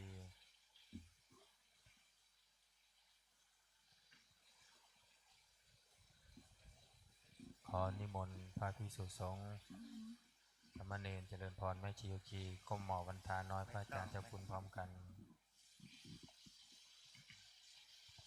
สาธุวันทามิพันเตสัพพังอปาราทังคามะคาเมพันเตมายากตังปุญญาสามินาอนุโมทิตาพังสามินากตังปุญญาไมหังคาตาพังสาธุสาธุอนุโมทามิจัตตารโอธรรมาวัฏันติอายุวันโนสุขังภะลังสาธุสาธุสาธุอนิมนต์พระภิกษุสงฆ์กราบพระอาจารย์เจ้าคุณพร้อมกันสามเณรแม่ชีโยคีกราบทีหลังอัญชลีวันทาอภิวาทอัญชลีวันทาอภิวาทอัญชลีวันทาอภิวาทอัญชลีวันทาอัญชลีนิมนต์สามเณรแม่ชีโยคีกราบพ่อเจ้าคุณพร้อมกันนะคะ อัญชลีวันทาอภิวาทอัญชลี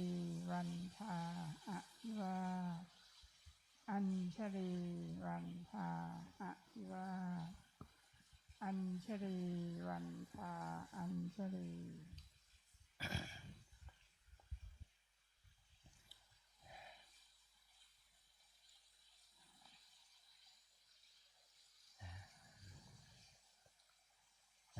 คำนี้เราได้ทำวัดสวดมนต์ในช่วงออกพรรษาเราได้ประสบกับสภาพอากาศที่มันผันผวนนะตอนเช้าเราบิณฑบาตเนี่ยเราได้อากาศเย็นลมเย็นมาแล้วก็ลมหนาวมาพัดโผยโชยมาเบาๆเป็นอากาศหนาวเย็นที่เราได้รับตอนเช้าบิณฑบาต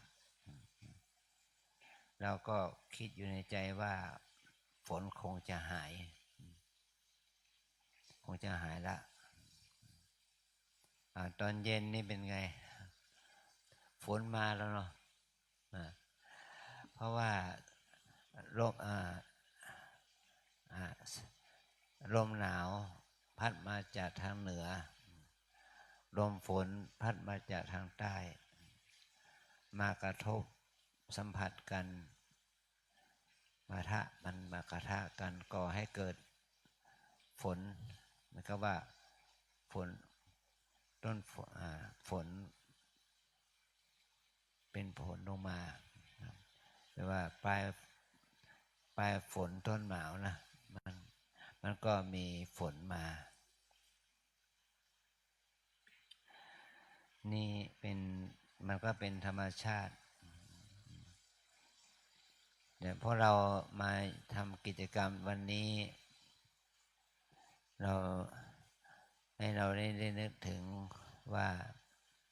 ตลอดพรรษาการเนี่ย3 เดือนเรามีชีวิตรอดมาได้ก็คือว่าเป็นบุญในพรรษานี้พระว่าเราก็มรณภาพไป1 รูปนะท่านสุเมธละสังขารท่านมรณภาพไปท่านสุเมธนั้นแม้ว่าท่านจะมรณภาพไปนะท่านก็ยังฝากความดีงามไว้กับว่าเรานะท่านมรณภาพไปโดยที่ทางคณะสงฆ์นั้นได้อำเภอเมืองเราได้ลงมติกันว่าพระลูกวัด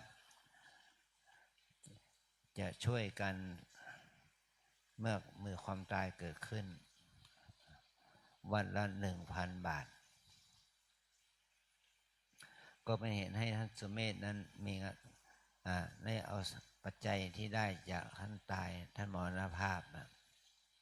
เอามาเข้ากองทุนสวัสดิการสงฆ์เนี่ย90,000 กว่าบาทเนี่ยอันนี้เราคือว่าท่านยังช่วยเหลือพวกเราที่ยังมีชีวิตอยู่เนาะเนี่ยท่านยังช่วยเหลือพวกเราที่ยังมีชีวิตอยู่แต่ศรัทธาเราคนหนึ่งที่เป็นศรัทธามาว่าเรามาแต่เดิมคุณแม่หมอนเนี่ยคุณโยมอรวรรณอรพันธ์อรวรรณเนี่ยทำทองเลยนะก็เสียชีวิตไปเราได้บำเพ็ญกุศลศพเมื่อวันศุกร์เนี่ยนะก็เป็นเห็นถึงว่าคนเรานะไม่ว่าพระหรือโยมมีชีวิตอยู่ได้ไม่รอดพรรษาไม่ผ่านพรรษามาหลายคนแต่พอเรานั้นมีชีวิตอยู่ได้รอดพรรษาการมาเนาะ3 เดือนนะ3 เดือนมาถึงวันนี้นี่ถือว่าเราเป็นผู้มีบุญมีบุญแล้วที่เราได้รอดชีวิตมาถึงวันนี้พระสงฆ์เราก็ได้พรรษาเพิ่มอีก1 พรรษาเพิ่มมา1 พรรษานี่ก็อายุของเราก็เพิ่มขึ้นเนาะถ้าอาจารย์มรณภาพนะเขาจะบอกว่าชาตะเท่าไหร่มรณะเท่าไหร่มีกี่แล้วก็ได้กี่พรรษาพรรษานี่ก็คือนับตั้งแต่เราบวชเป็นพระมาจนถึงวันนี้เหมือนกับว่าเราได้พรรษา44 พรรษาแล้ว44 พรรษา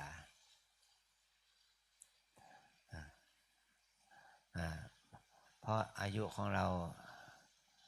พรรษาของเราก็ได้44 พรรษาถ้าเราตายไปวันพรุ่งนี้อายุพรรษาของเราก็44 พรรษาแต่ถ้าเราตายไปเมื่อวานนี้ล่ะมันมรณภาพเนี่ยมันก็ได้43 พรรษานับพรรษายังไม่ออกพรรษาก็43อย่างนี้นะ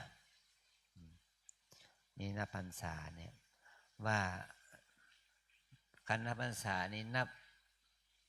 ที่เราผ่านการอธิษฐานเข้าพรรษา3 เดือนแต่ถ้าเรานับถึงปีล่ะเราบวชมากี่ปีมันก็ไม่แน่ว่าจะได้พรรษาเท่าไหร่บวชมา40 ปีได้39 พรรษาก็ได้นะ บวชมา39 ปีอาจจะได้40 พรรษาก็ได้แล้วแต่ว่าเราจะบวชก่อนบวชหลังพรรษานี่เราได้มาทำกิจทำหน้าที่นี้ตามประเพณีของชาวเหนือคนเหนือเรานะชาวพุทธที่เป็นชาวเหนือว่าวันนี้เป็นวันที่เราจะออกพรรษานะออกพรรษาหมายความว่าเราประวารณานี่เมื่อวานนี้เป็นวันที่พระสงฆ์ประวารณาแต่วันนี้เป็นวันออกพรรษาของพวกเราเราจะได้ทำการคารวะสุมาคารวะพระรัตนตรัยในเวลาตลอดเวลาที่เราได้จำพรรษาอยู่นี้3 เดือนเราประมาทพลาดพลั้งต่อพระรัตนตรัยด้วยกายด้วยวาจาด้วยใจอย่างใดอย่างหนึ่งด้วยความประมาทพลาดพลั้งด้วยการกระทำที่เป็นทุจริตอย่างใดอย่างหนึ่งทางกายวาจาใจเรามาถึงวันนี้ก็จะทำการคารวะพระรัตนตรัยพระแก้วเจ้า5 ประการเมื่อเราเข้ามาคารวะพระรัตนตรัยแล้วก็เราไม่ติดข้องแล้วเราก็ถือว่าเราได้ครับคารมาคารวะนะเราเข้ามาคารวะพระรัตนตรัยแล้วเราก็ได้เข้ามาคารวะครูบาอาจารย์แม่ชีสามเณรและแม่ชีโยคีก็คารวะพระสงฆ์ที่อยู่จำพรรษาที่นี่เพราะท่านเหล่านี้มาจำพรรษาที่นี่ก็เป็นเนื้อนาบุญของเรานะท่านได้เป็นเนื้อนาบุญของพวกเราของญาติโยมของแม่ชีโยคีอุบาสกอุบาสิกาเราจะได้ทำการคารวะพระสงฆ์ภิกษุสงฆ์ภิกษุณีสงฆ์อะไรแบบนี้นะเมื่อเราเข้ามาคารวะพระสงฆ์ในฐานะที่ท่านเป็นผู้นำทางด้านจิตใจแก่เราเป็นสามีจิกรรมอันชอบแล้วก็ให้สามเณรแม่ชีโยคีเรากล่าวปวารณาต่อกันและกันกับโดยกล่าวต่อสงฆ์ว่าการปวารณาในการเปิดโอกาสเมื่อเป็นการกล่าวเปิดโอกาสให้พระสงฆ์ตักเตือนเราแม้เราอยู่ด้วยกันในพรรษา3 เดือนเนี่ยในอาวาสนี้แม่ชีเราล่วงเกินต่อพระด้วยกายวาจาใจแม่ชีเราล่วงเกินสามเณรด้วยกายวาจาใจเราจะทำการคารวะพระสงฆ์ครูบาอาจารย์พระสงฆ์เณรนี่คือเป็นการเข้ามาคารวะโดยที่เราได้กล่าวคำภาวนาด้วยว่าเมื่อตอนนี้ไปเนี่ยด้วยกายวาจาใจด้วยอย่างใดอย่างหนึ่งที่ได้เห็นได้ยินได้ทราบได้รู้ว่าสิ่งเหล่านี้เป็นที่คารหานินทาก่อให้เกิดความสูญเสียหรือว่าในวันข้างหน้าออกพรรษาไปแล้วพฤติกรรมอันใดที่เราได้อาจจะได้ล่วงเกินขอพระสงฆ์ได้มีความเมตตาตักเตือนสั่งสอนในสิ่งที่ไม่ดีไม่งามเราจึงเห็นว่าสิ่งที่เราจะต้องระวังก็คือพระสงฆ์เราก็ดีแม่ชีเราก็ดีญาติโยมทั้งหลายก็ดีเนาะมีโทรศัพท์มือถือกันทุกคนแล้วก็เล่นไลน์เล่นอินเทอร์เน็ตส่งข่าวสารมาแสดงความคิดความเห็นตำหนิติเตียนยกย่องสรรเสริญกันออกไปทางสื่อทางไลน์ทางโซเชียลมีเดียใน ข้อความที่เป็นกุศลบ้างข้อความที่เป็นอกุศลบ้างข้อความที่เป็นที่ตำหนิบ้างข้อความที่สรรเสริญบ้างเมื่อเขาเห็นเขาได้ยินเขารู้ในสิ่งที่ดีงามเขาก็สรรเสริญยกย่องเมื่อเขาเห็นเขาได้ยินเขารู้ในสิ่งที่ไม่ดีไม่งามเขาก็ตำหนิติเตียนแต่บางอย่างในบางครั้งเนี่ยสิ่งที่เขาเห็นเขาได้ยินเขารู้นั้นมันเป็นสิ่งที่ไม่ถูกต้องเป็นความคิดความเห็นออกไปที่ไม่ดีงามตนเองก็เอาไปสื่อเอาไปปล่อยข่าวที่ไม่ดีไม่งามเป็นผลเสียแก่สำนักเป็นผลเสียแก่พระสงฆ์องค์เนรเป็นผลเสียก่อพระศาสนาก็เป็นบาปเป็นกรรมแก่ตนนะนี่มันเพราะว่าคนที่ตำหนิเราและสรรเสริญเรามันมีอยู่ตลอดเวลาที่องค์พระสัมมาสัมพุทธเจ้าได้ทรงแสดงเรื่องโลกธรรม8พุทธัสสะโลกธรรมมิหิจิตตังเพราะว่าจิตของบุคคลใดถูกโลกธรรมสัมผัสแล้วไม่หวั่นไหวโลกธรรมคืออะไรคือว่าเสื่อมลาภเสื่อมยศนินทาทุกข์เป็นโลกธรรมฝ่ายไม่ดีได้ลาภได้ยศได้สรรเสริญได้สุขนี่เป็นโลกธรรมฝ่ายดีเมื่อเรากระทบกับโลกธรรมฝ่ายดีได้รับลาภยศสรรเสริญสุขเราก็ไม่หลงสิ่งเหล่านั้นแต่ถ้าเราเสื่อมลาภเสื่อมยศนินทาทุกข์เราจะไม่เสียใจถ้าสิ่งนั้นมันไม่เป็นจริงเราก็ไม่เสียใจแม้ในที่สุดถ้ามันเป็นจริงก็ต้องขอบคุณเขาว่าขอบคุณที่คุณเตือนเราว่าเราเป็นเช่นนี้เราเป็นอย่างนี้ไม่ดีอย่างนี้เราก็ขอบคุณเขาว่าเขาตักเตือนเราเพื่อความหวังดีแก่เราแม้ในที่สุดเขาจะตำหนิติเตียนด่าว่าก็เป็นความชอบแล้วที่เขาจะตำหนิติเตียนด่าว่าแม้พวกเราเนี่ยมาอยู่วัดกินมากินที่วัดเนี่ยเราเป็นบุคคลสาธารณะภิกษุภิกษุณีสามเณรอุบาสกอุบาสิกาที่เป็นอยู่ในวัดเนี่ยเป็นบุคคลสาธารณะเป็นบุคคลที่อยู่อาศัยวัดกินอยู่หลับนอนใช้น้ำใช้ไฟวัดใช้ที่อยู่ที่อาศัยของวัดแม้นว่าจะวันหนึ่งก็ตาม5 วัน7 วันก็ตามเดือน2 เดือนก็ตามปี2 ปีก็ตามหรือทั้งชีวิตก็ตามสิ่งเหล่านี้เราจะต้องอดทนต่อคำนินทาและสรรเสริญเพราะว่าเรามีชีวิตอยู่ได้ด้วยอานุภาพของพระรัตนตรัยเหมือนว่าเราอยู่ที่วัดเนี่ย3 เดือนเนี่ยเราไม่ได้มีอาชีพอะไรเรากินข้าววัดเราทานน้ำใช้น้ำวัดใช้ไฟวัดเนี่ยห้องพักห้องอาศัยกุฏิศาลาวิหารก็เป็นของวัดเป็นของสงฆ์เป็นของวัดของสงฆ์เนี่ยเราใช้สิ่งเหล่านี้เนี่ยมันเป็นของสงฆ์ของพระศาสนา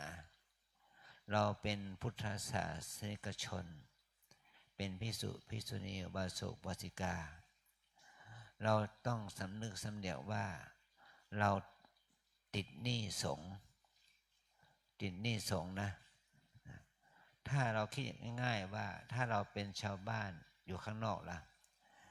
ค่าน้ำเราต้องเสียใช่ไหมค่าน้ำประปาต้องเสียเดือนละเท่าไหร่ค่าไฟฟ้าเดือนละเท่าไหร่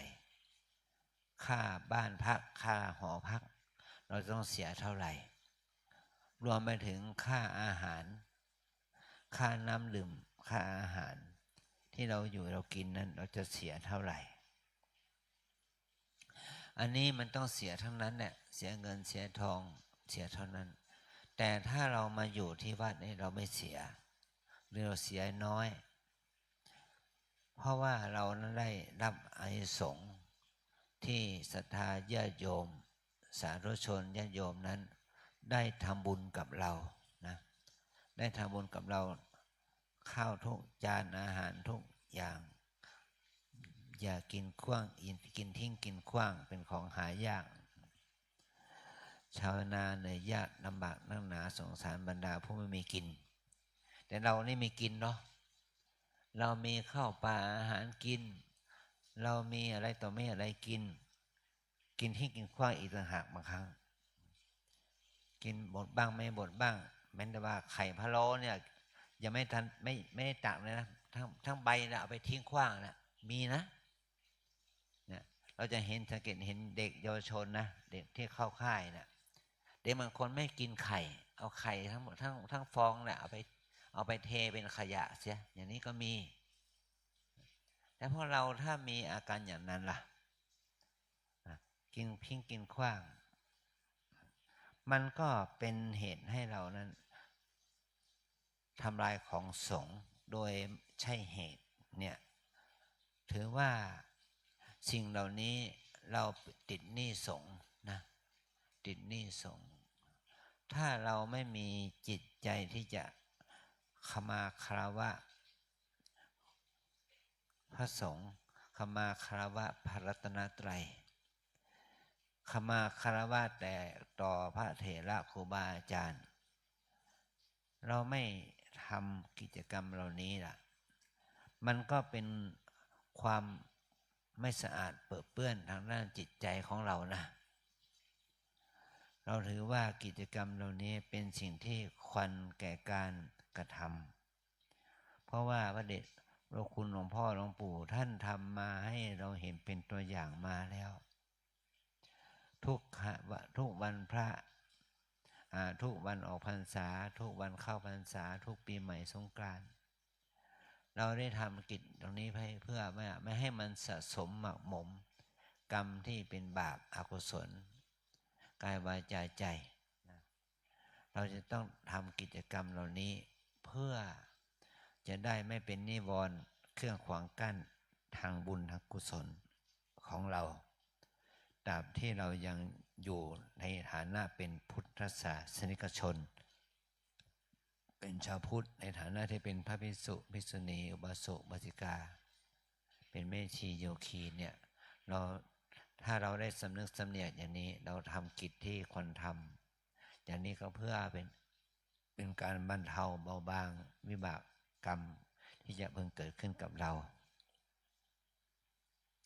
ถือว่าทิ้งนี้เป็นความดีนะของเราทั้งหลายเราได้ทำกิจกรรมเหล่านี้เพื่อแสดงถึงความเป็นบุคคลผู้รู้คุณของคุณรู้คุณของคุณสิ่งที่มีคุณต่อเราก็คือวัดวาอารามโบสถ์วิหารข้าวปลาอาหารข้าวน้ำโภชนาอาหารเนี่ยมันเป็นสิ่งที่มีคุณเรารู้คุณของสิ่งที่มีคุณนี้ด้วยผ่านผู้แทนก็คือคณะสงฆ์นะเมื่อเราเนี่ยเป็นสังฆะที่อยู่ด้วยกันโดยอาศัยความเอื้อเฟื้อเกื้อกูลกันเราต้องมีการคารวะสังฆะหมู่สงฆ์เพื่อไม่ให้เป็นวิบากเวรกรรมแก่เราทั้งหลายนะตอนนี้ฝนเบาเม็ดแล้วเนาะเราก็จะได้ทำกิจกรรมสามีจิกรรมขมาคารวะต่อพระรัตนตรัยขมาคารวะต่อครูบาอาจารย์ต่อพระสงฆ์สามเณรและก็แม่ชีโยคีสามเณรและแม่ชีโยคีก็จะทำพิธีสังฆปวารณาต่อสงฆ์เพื่อให้เป็นเยี่ยงอย่างแบบอย่างที่ดีแก่พวกเราทั้งหลายสืบต่อไปนะตอนนี้ไปเราได้พร้อมเลยเนาะเอาละ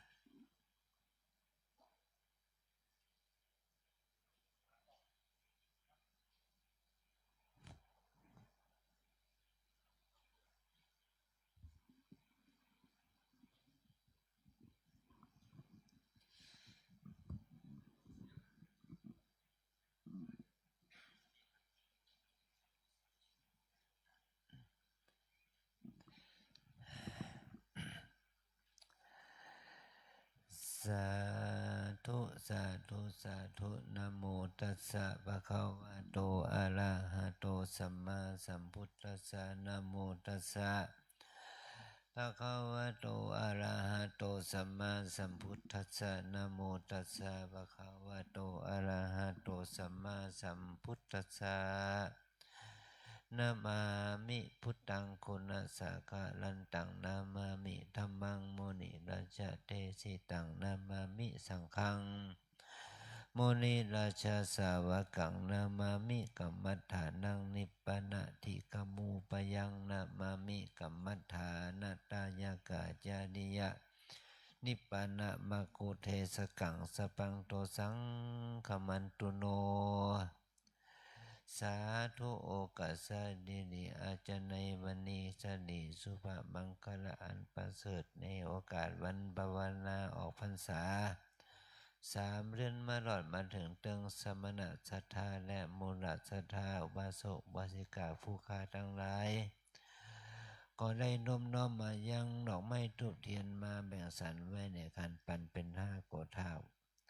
เพื่อจะได้กราบขมาคารวะต่อพระปัญจรัตนพันเทวแก้วเจ้าทั้ง5 ประการในโอกาสนี้บรรดาสมณศรัทธาและมูลศรัทธาบุคคลทั้งหลายได้อธิษฐานพรรษาณของแก้วอารามแห่งวัดลำปึงตะโพธารามแห่งนี้ด้วยด้วยกายกรรมใดวจีกรรมใดมโนกรรมใดที่ได้ประมาทผาดพลั้งต่อพระปัญจรัตนพันเทวแก้วเจ้าทั้ง5 ประการด้วยความหู้แจ้งบ่หู้แจ้งด้วยเจตนาบ่ได้เจตนาในอดีตกาลลงแล้วก็ดีปัจจุบันการนี้ก็ดีทั้งต่อหน้าและรับหลังทางกลางวันและกลางคืนก็ดีด้วยกายกรรมใดวจีกรรมใดมโนกรรมใดที่ได้ประมาทผาดพลั้งล่วงเกินต่อพระปัญจรัตนพันเทวแก้วเจ้าทั้ง5 ประการขอคำทั้งหลายนั้นได้เป็นอโหสิกรรมอย่าได้เป็นนิวรณ์ทำกรรมปิดตันตัวสมณศรัทธาและมุนีศรัทธาบุคคลทั้งหลายนับตั้งแต่กาลบัดนี้ยำนิไปเป็นนานอย่าได้การได้กล่าวนั้นจนจะมีตั้งแต่ดีๆสมดังบาทกถาบาลีว่ากายะทวาเรวจีทวาเรมโนทวาเรสัญจิตจะอาสัญจิตจะอาติตาโตสัง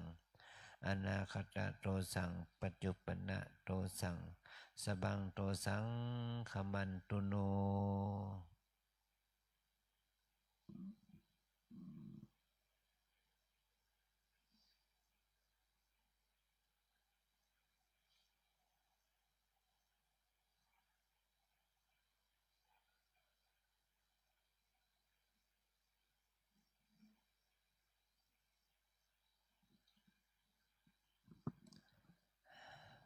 เราไหว้พระพร้อมกันนะอะระหังสัมมาสัมพุทโธภะคะวาพุทธังภะคะวันตังอะภิวาเทมิสวากขาโตภะคะวะตาธัมโมธัมมังนามัสสาสุปฏิปันโนภะคะวะโตสาวกสังโฆสังฆังนามา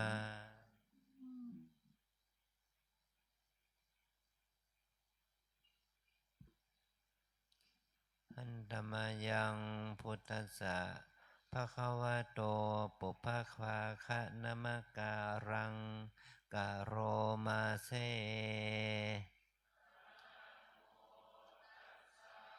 ภะคะวะโต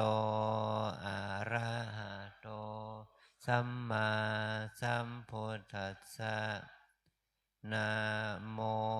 ตัสสะภะคะวะโตอะระหะโตสัมมาสัมพุทธัสสะนะ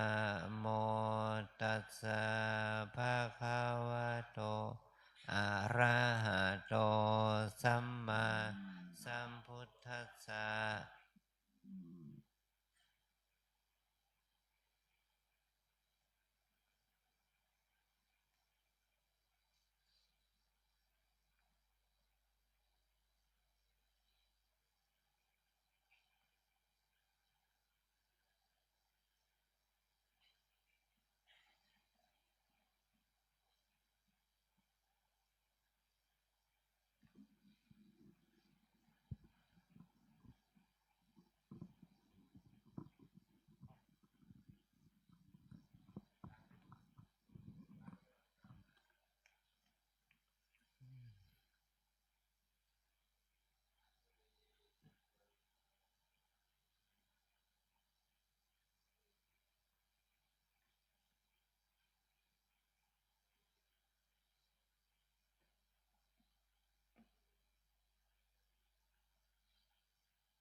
ด้วย อปารา สมณเณร ทั วาดรามด้วย ธรรมัตตุโนพันเต อะหังโว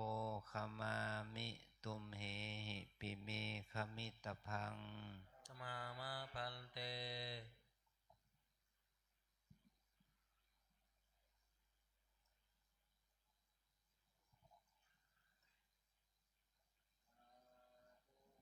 ทามิพันเตสัพพังอปาราตังกามาตาเมพันเตมายากาตังบุญญาสามินาอนุโมทิตาปังสามิบุญยังไมหะทาตาปังสาธุสาธุอนุโมทามิ จัตตารโอธรรมาวัฏันติอายุวันโนสุขังภะลัง สาธุสาธุสาธุ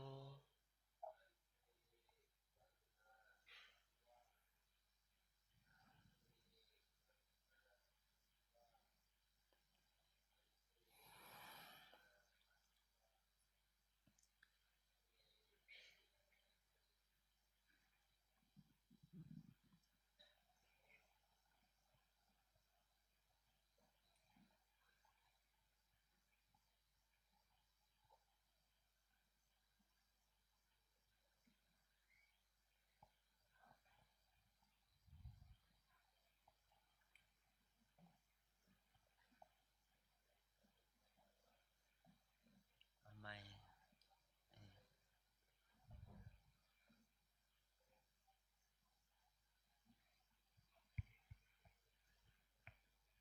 นิมนต์สามเณรทุกรูปกราบพระอาจารย์พร้อมกันนะครับ อัญชลีวันทาอภิวาทอัญชลีวันทาอภิวาทอัญชลีวันทาอภิวาทอัญชลีวันทาอัญชลี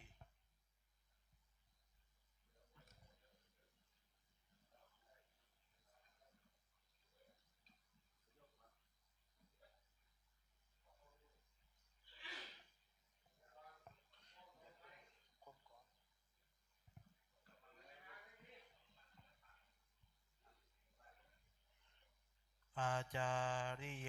ปมาเทนะทวารตะเยนะกตังสัพพังอปาราทังขมาทุโนพันเต อะหังโมคามามิตุมเหหิปิเมคมิตพัง ขมามะพันเต สังเคปมาเทนะทวารตะเยนะกตังสัพพังอปาราทังขมาทุโนพันเต สังโฆขมันตุตุมเหหิปิคมิตพัง ขมามะพันเต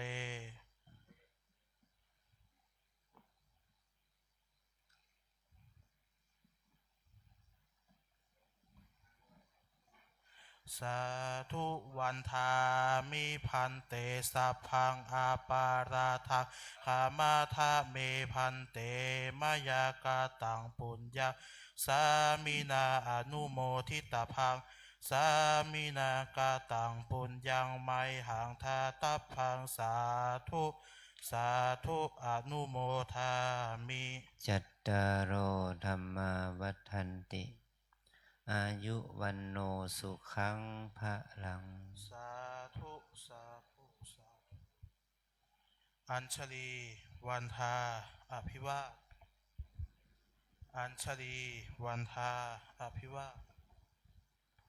อัญชลีวันทาอภิวาทอัญชลีวันทาอัญชลี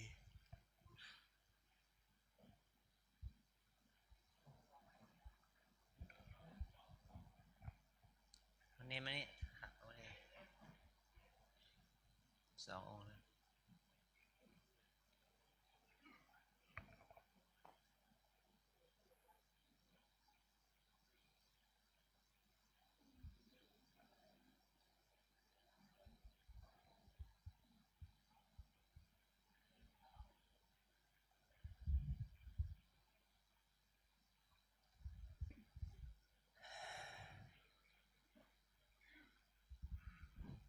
เรียนเชิญคณะแม่ชีโยคีกราบพระเดชพระคุณหลวงพ่อพร้อมกันคารวะหลวงพ่อพระคุณเจ้าคุณพร้อมกันแล้วก็พระสงฆ์องค์เนรครูบาอาจารย์ทุกองค์พร้อมกันนะคะอัญชลีวันทาอภิวาอัญชลีวันทาอภิวาอัญชลีวันทาอภิวาอัญชลีวันทาอัญชลีสังเคปมาเทนะทวารตะเยนะกตังสัพพังอปราทังขมาทุโนพันเตสังโฆกัมมันตุตุมเหหิปิขมิตพังขมามะพันเตอาจาริเยปมาเทนะทวารตะเยนะกตังสัพพังอปราทังขมาทุโนพันเตอะหังโวขมามิตุมเหหิปิเมขมิตพังขมามะพันเต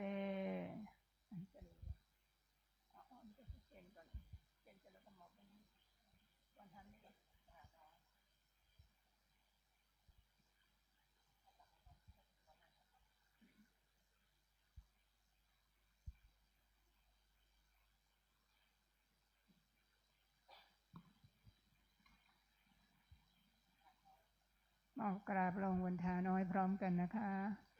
วันทามิพันเตสัพพังอปราทังคามาทาพันเตมยากาตังปุญญังสามินาอนุโมทสามินาคาตังปุญญังไมหังทาตะพังสาธุสาธุอนุโมทามิจัตตารโอธัมมาวัฏันติอายุวันโนสุขังพลังสาธุสาธุสาธุอัญชลีวันทาอภิวาทอัญชลีวันทาอภิวาทอัญชลีวันทาอภิวาทอัญชลีวันทาอัญชลีต่อไปเราจะได้ขอเข้ามาสามเณรนะครับทุกองค์นะคะกราบพร้อมกันก่อนนะคะอัญชลีวันทาอภิวาทอัญชลีวันทาอภิวาทอัญชลีวันทาอภิวาทอัญชลีวันทาอัญชลีสามเณรเรงปมาเทนะทวารตะเยนะกตังสัพพังอปราทังขมาทุโนพันเตอะหังโวคามามิตุมเหหิปิเมขมิตพังขมามะพันเต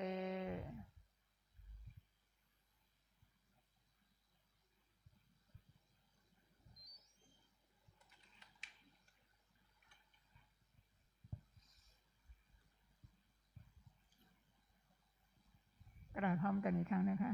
อัญชลีวันทาอภิวาทอัญชลีวันทาอภิวาทอัญชลีวันทาอภิวาท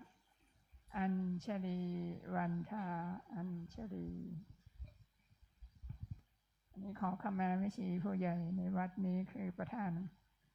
คณะแม่ชีวัดลำเปิงนะคะประธานแม่ชีโยคีวัดลำเปิงคือแม่ชีวิรวรรณสุสุขนะหรือแม่ชีต้อยนะกราบอีกครั้งนะคะกราบหนึ่งครั้งอัญชลีวันทาอภิวาทอัญชลีวันทาอัญชลีอายสมันเตปมาเทนะทวารตะเยนะกตังสัพพังอปราทังขมาทุโนพันเต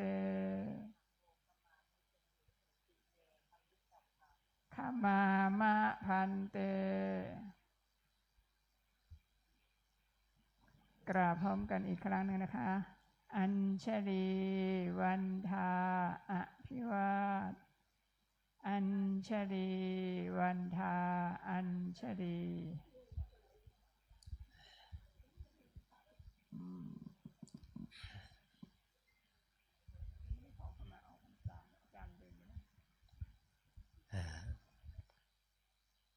เมื่อกี้ลืมขั้นตอนไปหน่อยสามเณรกล่าวประวารณาต่อสงฆ์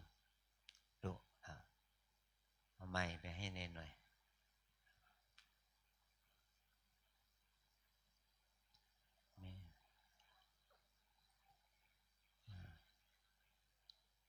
ลูกเนรทั้งหมดนะ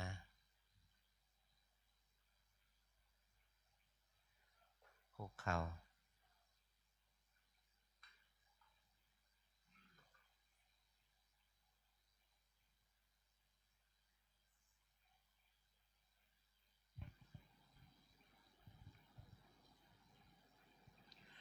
อัญชลีวันทา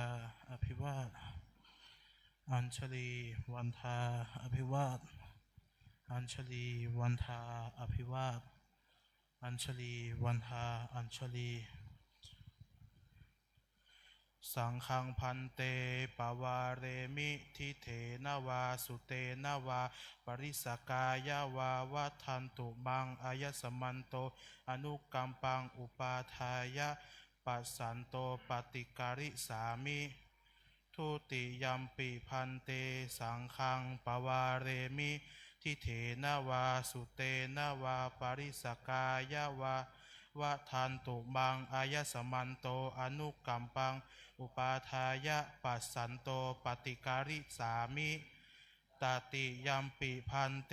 สังฆังปวาเรมิทิเถนวาสุเตนวาปริสกายาวาวัฏันตุมังอายสมันโตอนุกัมปังอุปาทายะปัสสันโตปฏิการิสามิสาธุแม่ชีโยคีประจำเรารวมถึงญาติโยมและเป็นลูกศิษย์ถ้าให้กล่าวคำปรารณากล่าวนำกราบพร้อมกันนะคะแม่ชีโยคีเราจะได้กล่าวคำปรารณาออกพรรษาพร้อมๆกันนะคะกราบก่อนนะคะอัญชลีวันทาอภิวาทแม่อัญชลีวันทาอภิวาทอัญชลีวันทาอภิวาทอัญชลีวันทาอัญชลีพระอาจารย์ท่านบอกให้แม่ชีกล่าวนำเป็นคำๆนะงั้นก็ตามแม่ชีนะคะสังฆัมพันเตปวาเรมิทิเถนวาสุเตนวาปริสังกายวา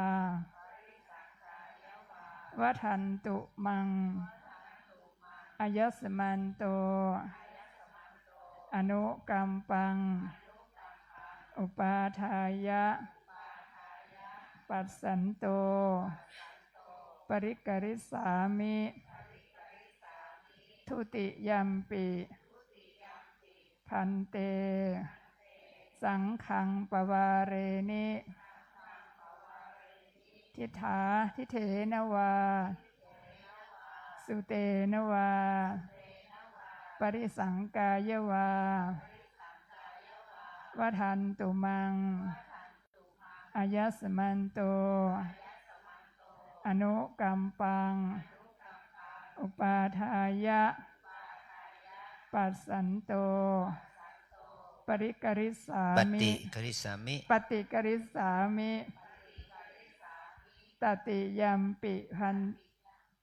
พันเตสังฆังปริวาเรมิปวาเรมิทิเถนวาสุเตนวาปริสังกายวาวัฏันตุมังอายสมันโต อนุกรรมปัง อุปาทายะ ปัสสันโต ปฏิกริสามิ สาธุ อัญชลีวันทาอภิวาทอัญชลีวันทาอภิวาทอัญชลีวันทาอภิวาทอัญชลีวันทาอัญชลี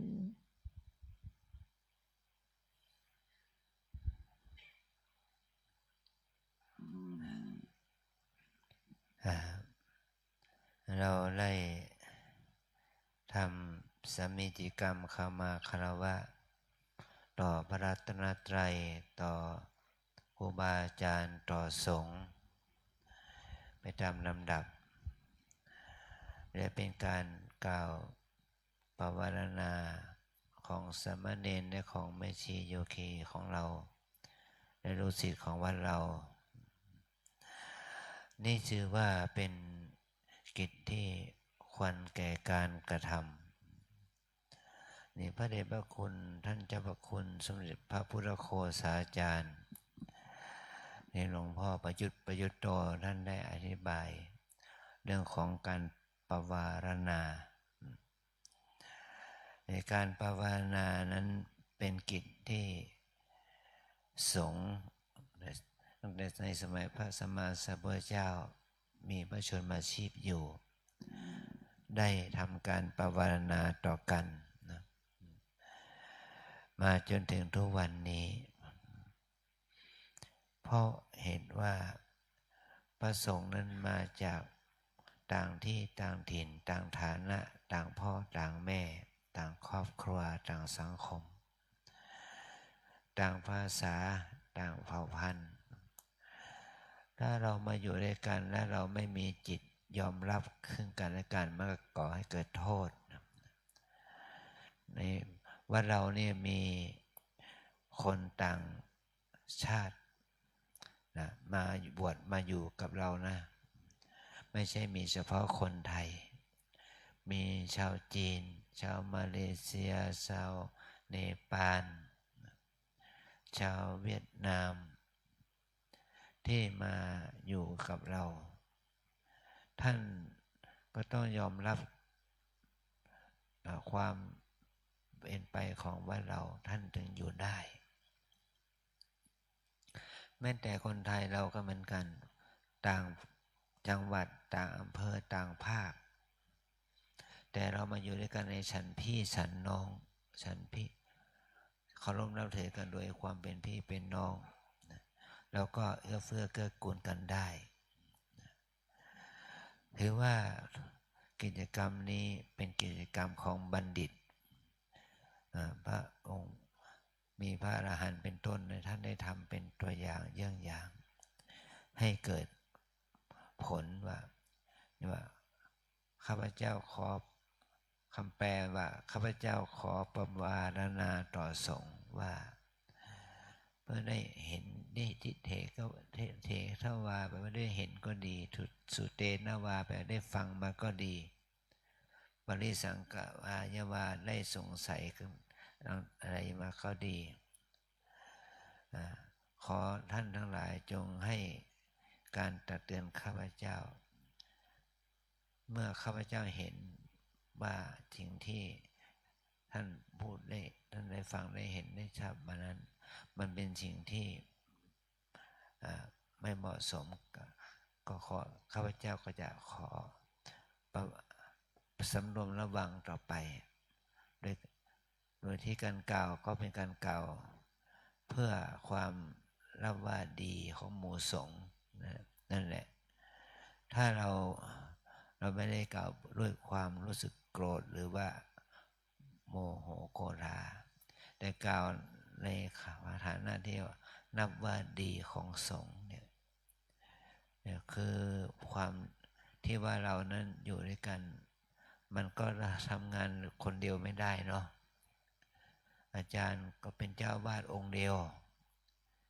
แต่ที่เหลือทั้งหมดนั้นไม่ใช่เจ้าวาดเป็น ผู้ช่วยเจ้าอาวาสมีแค่4 องค์3 องค์4 องค์นอกนั้นก็ไม่ใช่ผู้ช่วยเอาเจ้าอาวาสพวกเราทุกรูปก็ต้องช่วยกันในฐานะที่เป็นเจ้าหน้าที่ดูแลแผนกต่างๆแม้ว่าเราจะไม่มีหน้าที่ดูแลแผนกต่างๆเราต้องดูแลตัวเองนะเราต้องดูแลตัวเองว่าตัวเราเองควรจะทำตนอย่างไรให้เป็นที่เบาใจของเพื่อนสหธรรมิกที่เราได้ท่องคำว่าปฏิดูปังสาธุปันเตนั่นแหละโอปายิกังสาธุปันเตปาสาธิเกนะสัมปาเทหิแปลว่าท่านต้องปฏิรูปตัวเองคือว่าปรับปรุงตัวเองให้ดีขึ้นท่านก็รับว่าสาธุปันเตโอปายิกังแปลว่าชอบด้วยอุบายของบัณฑิตอุบายของบัณฑิตคือบัณฑิตท่านสอนอย่างไรเราทำตามอย่างนั้นก็แล้วก็ทำตามความสั่งสอนที่ดีนั่น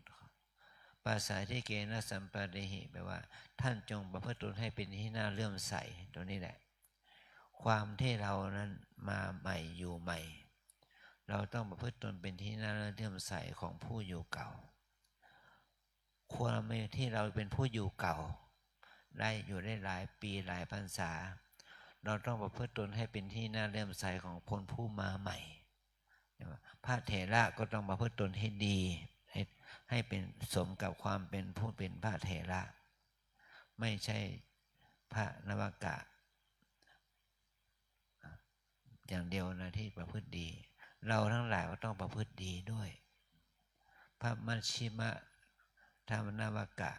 ก็ต้องประพฤติดีด้วยจึงจะเป็นที่ศรัทธาเลื่อมใสของพระเถระพระบวชใหม่ก็ต้องเป็นที่น่าประพฤติที่น่าศรัทธาเลื่อมใสด้วยเพื่อจะทำให้พระเถระครูบาอาจารย์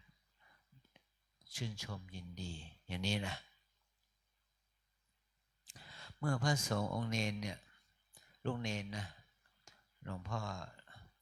ก็ชื่นชมพวกเรานะเพราะเรานะช่วยเหลืองานเยอะแยะปัดกวาดเช็ดถูวัดวาอารามเราเรียนหนังสือทำงานของวัดเมื่อทำหน้าที่เนี่ยก็เราต้องชื่นชมความดีของลูกเนนเนี่ยว่าได้ช่วยเหลือวัดวาอารามเรานะเราจึงไม่ปล่อยให้ทิ้งดูได้เราช่วยเหลือค่าอาหารค่าเทอมค่าสมุดดินสอค่าอาหารการกินค่าน้ำค่าไฟหรือว่าอย่างนี้เป็นต้นนะโดยอาศัยที่เราเอารถวัดไปส่งเรียนหนังสืออย่างเนี้ยก็เพราะว่าเราจะเห็นว่าเราไม่ใช่ปล่อยให้พระเนนเรายากลำบากเกินไป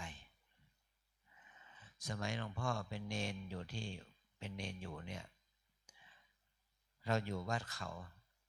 ต้องเสียค่าน้ำประปาต้องเสียค่าไฟฟ้าด้วยนะเมื่อวัดนั้นให้ที่อยู่ที่อาศัยของเราแล้วศรัทธาญาติโยมก็ให้อาหารบิณฑบาตแก่เราแล้วให้ค่ากับข้าวกับปลาแล้วแต่ว่าจะศรัทธาญาติโยมไม่ได้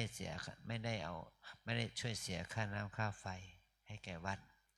พระเนรในวัดต้องเสียค่าน้ำค่าไฟกันเป็นเหตุให้แม้แต่ศิษย์วัดนะต้องเสียค่าน้ำค่าไฟเดือนละ10 บาทอย่างนี้เป็นต้นนะเราต้องช่วยวัดแต่มาวัดน้ำเปิงเราเนี่ยสบายมีค่าน้ำค่าไฟมีค่าอาหารการกินมีค่าที่พักมีที่อยู่ที่อาศัยที่พักสะดวกเราจะต้องทำหน้าที่ของเรานี่เพื่อเป็นประโยชน์แก่พระศาสนาเพราะว่าเรานั้นเป็นบุคลากรของศาสนาในฐานะได้เป็นภิกษุสามเณรแม่ชีโยคีก็เช่นเดียวกันเรามาอยู่ที่วัดเนี่ยแม้ว่าจะเป็นจิตอาสาเพราะว่าเป็นคนที่มีใจรักในการทำบุญมีจิตอาสาปัดกวาดทำความสะอาดเช็ดถู ทำนั่นทำนี้ตามความรู้ความสามารถของเรานะ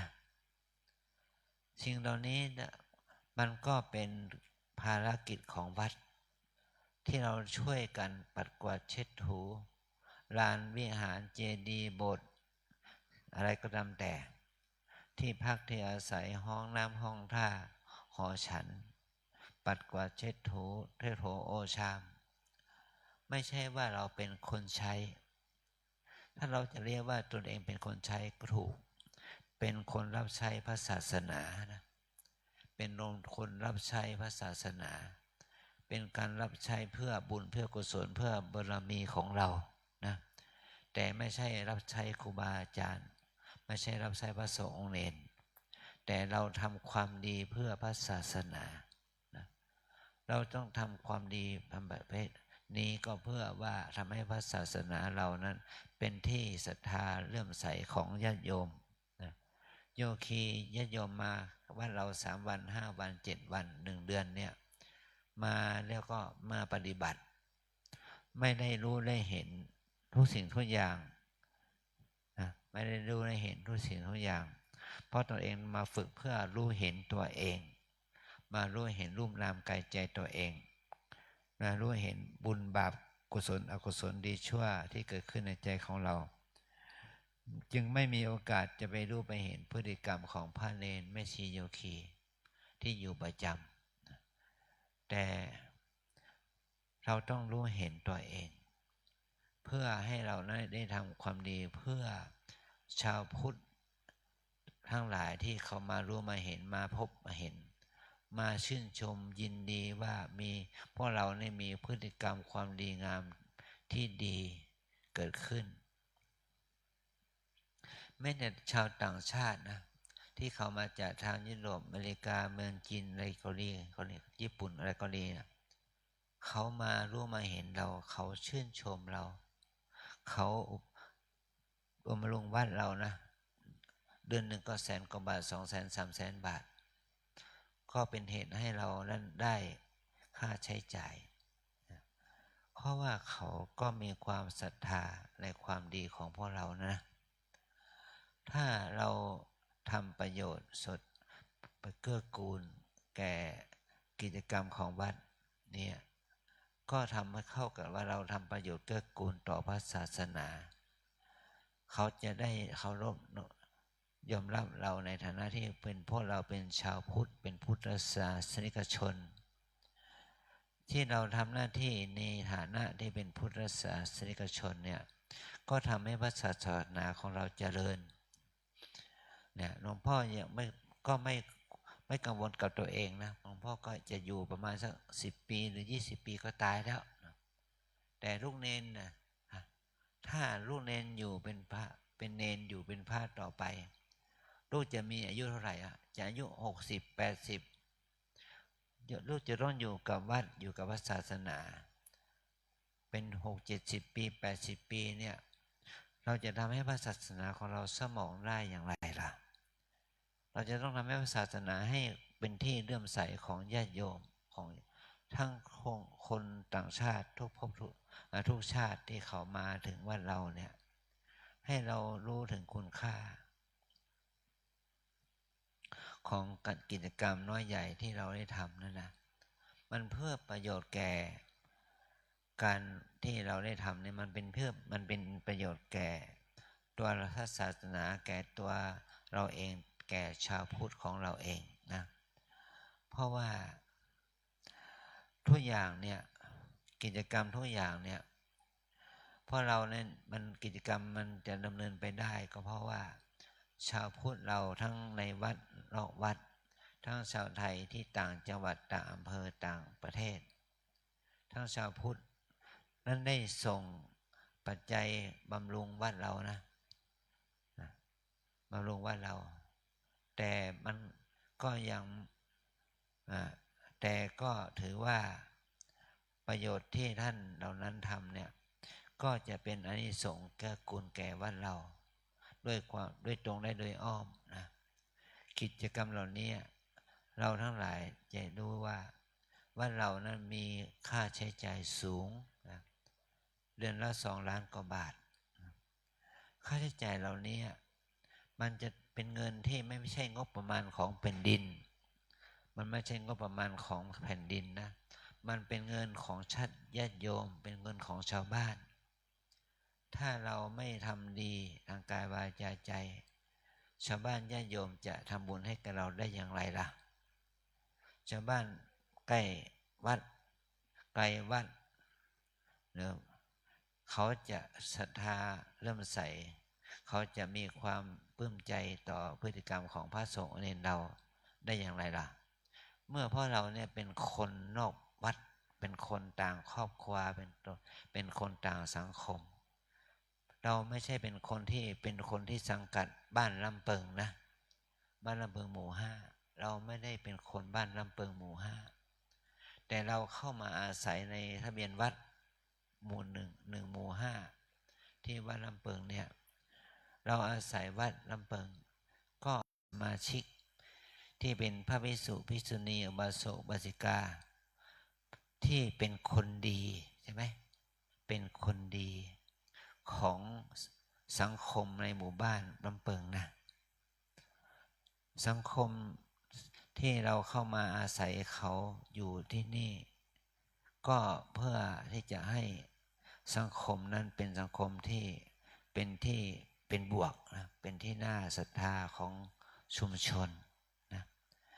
ขอเราทั้งหลายได้รู้ถึงคุณค่าของการที่เราได้มาอยู่ที่นี่ว่าเราได้ทำประโยชน์อย่างไรนะอาจารย์จึงขอความร่วมมือกับพวกเราทุกคนนะว่าเราอยู่ที่ไหนเราจะไม่เป็นผู้อยู่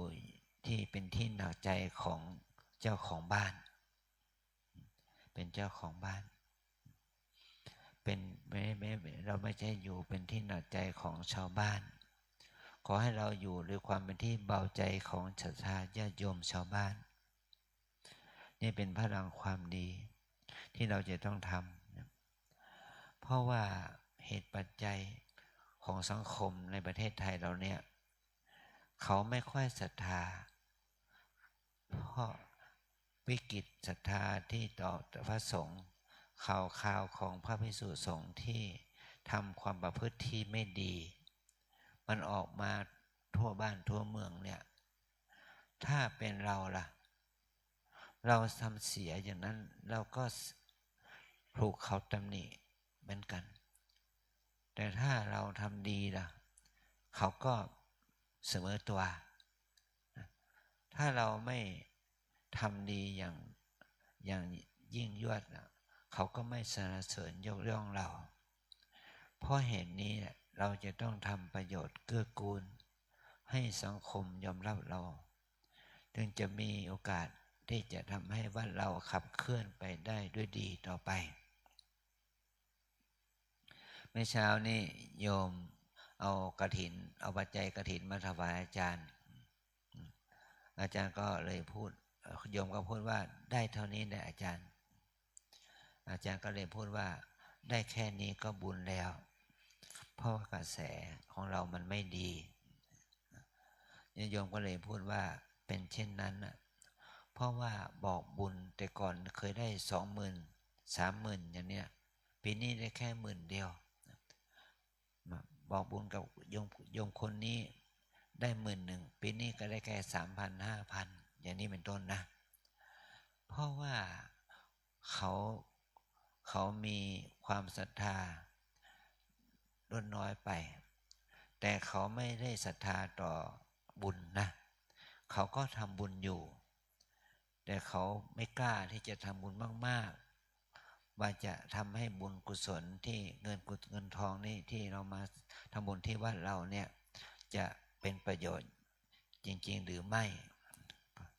ก็เราก็เลยพูดว่าอันนี้ก็ไม่ใช่มันก็ไม่เป็นไรเพราะเขาไม่ใช่คนที่มาเป็นลูกศิษย์ของเราโดยตรงนี่นำซ้ำปัจจัยเหตุปัจจัยอันที่สองก็คือว่าสังคมที่ของเราเนี่ยธุรกิจบ้านเมืองเรามันไม่ดีมันก็ทำให้คนเราทำบุญน้อยลงเพราะว่าธุรกิจมันไม่ดีเศรษฐกิจมันไม่ดีเราจะทำให้คนนั้นคนนี้มาทำบุญ กับเราอย่างที่เคยเป็นมันก็ไม่ได้ ก็เพราะเหตุนี้แหละเราทำกิจกรรมเหล่านี้นะในวันที่12วันกฐินเนี่ยเราก็คาดหวังว่าจะมีลูกศิษย์ลูกหามาทำบุญกับเรา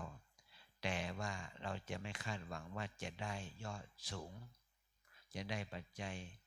บำรุงวัดสูงเพราะว่าเงินกฐินมันเป็นเงินปีนะปีหนึ่งได้หนเดียวในเงินว่าเราต้องจ่ายทุกเดือนจ่ายทุกวันนะจ่ายทุกเดือนเดือนหนึ่งก็จ่าย2 ล้าน3 ล้านนี่มันจ่าย2 ล้าน3 ล้านแต่เงินกฐินเนี่ยปีหนึ่งก็ได้8 ล้าน10 ล้าน6 ล้านอย่างเนี้ยมันก็พอจ่ายเดือนหนึ่งปีหนึ่งจ่ายพอ2-3 เดือนได้แต่นอกนั้นเป็นเงินที่ญาติโยมทำบุญเป็นรายวันรายเดือนเนี่ยที่จะช่วยพัฒนาบ้านเราให้เจริญรุ่งเรืองต่อไปในวันข้างหน้าเนี่ยมันก็เกิดกับโยมลูกศิษย์ลูกหาที่มาที่ใกล้ๆมาทำบุญแก่วัดเราเนี่ยเราไม่ใช่หวังกฐินแต่เราเห็นอานิสงส์ของการทอดผ้ากฐินตามพระวินัยด้วยกฐินที่ญาติโยมมาทำบุญก็เพราะว่าโยมมีความศรัทธา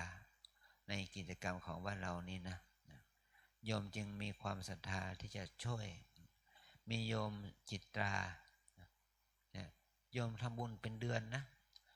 สามีให้เงินเดือน30,000ครบเดือนสามีโอนให้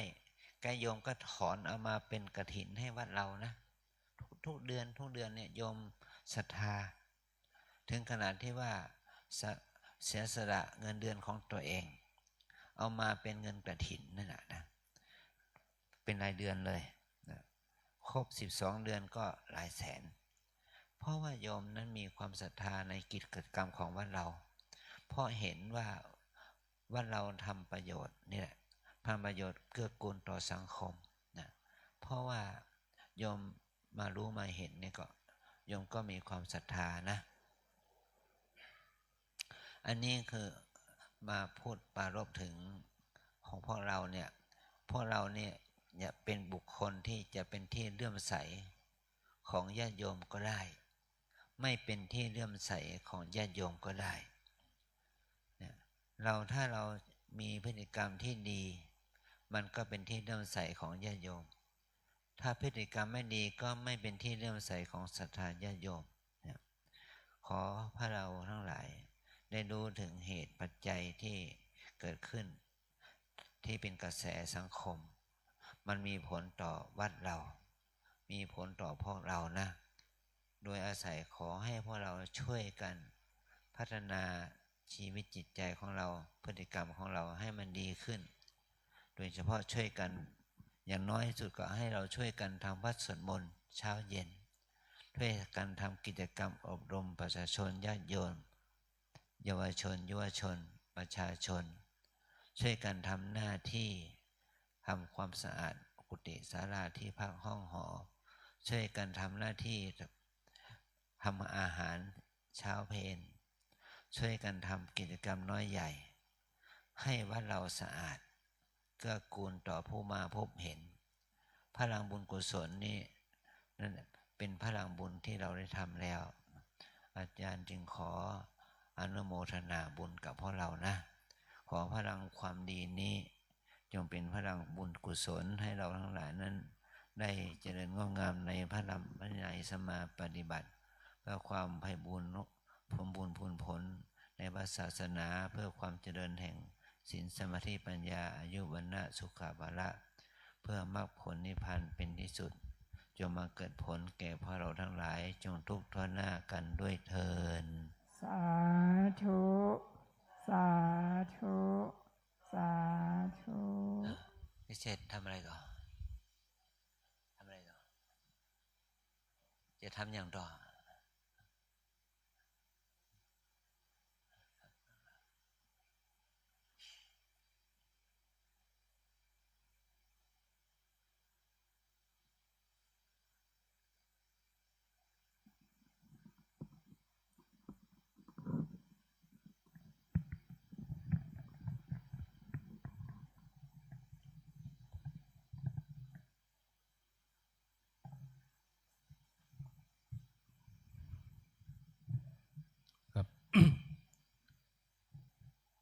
โอกาส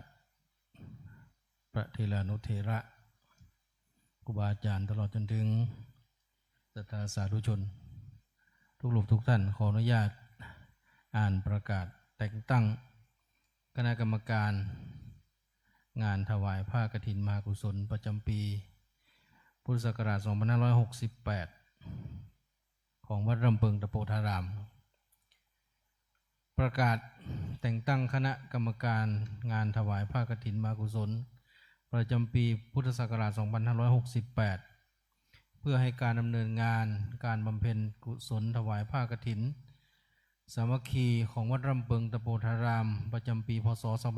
2568 เป็นไปด้วยความเรียบร้อยเป็นที่ตั้งแห่งความเลื่อมใสศรัทธาของพุทธศาสนิกชนทั้งหลายขอแต่งตั้งคณะกรรมการดังต่อไปนี้ 1. คณะกรรมการอำนวยการ 1. พระภาวนาธรรมาภิรัตน์ประธานคณะกรรมการอำนวยการพระครูประหลัดนพพันธ์ทิตธรรมโมรองประธานคณะกรรมการอำนวยการพระครูวินัยธรอินจันทร์กันโตภาโสรองประธานคณะกรรมการอำนวยการพระสมุอำนวยศิลป์ศีลสังวโรรองประธานคณะกรรมการอำนวยการคณะกรรมการประกอบด้วยพระมหาสุรศักดิ์สุรศักโกพระวัชรินทร์ปิยธรรมโมด็อกเตอร์พระภิกษุณีอัคคยานีแม่ชีวีระวรรณสู่สุขแม่ชีคันธรสสุวรรณศิลป์โยคีพยุงศรีเชื้อเมืองพานพระประหลัดวิเชษฐ์ยานวโรกรรมการอำนวยการและเลขานุการพระใบดิกาศักดิ์ชัยสติสัมปันโนกรรมการอำนวยการและผู้ช่วยเลขานุการพระประกิตฐานิสโรกรรมการอำนวยการและผู้ช่วยเลขานุการพระนุชิตบังสะสุวรรณโนกรรมการอำนวยการและผู้ช่วยเลขานุการนาริชิเดชวงศ์เจริญกรรมการอำนวยการและผู้ช่วยเลขานุการโยคีนาตยาจันยาพงศ์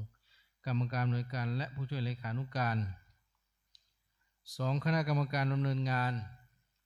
ประกอบด้วย 1. พระประหลัดวิเชษฐ์ยานวโรประธานกรรมการดำเนินงาน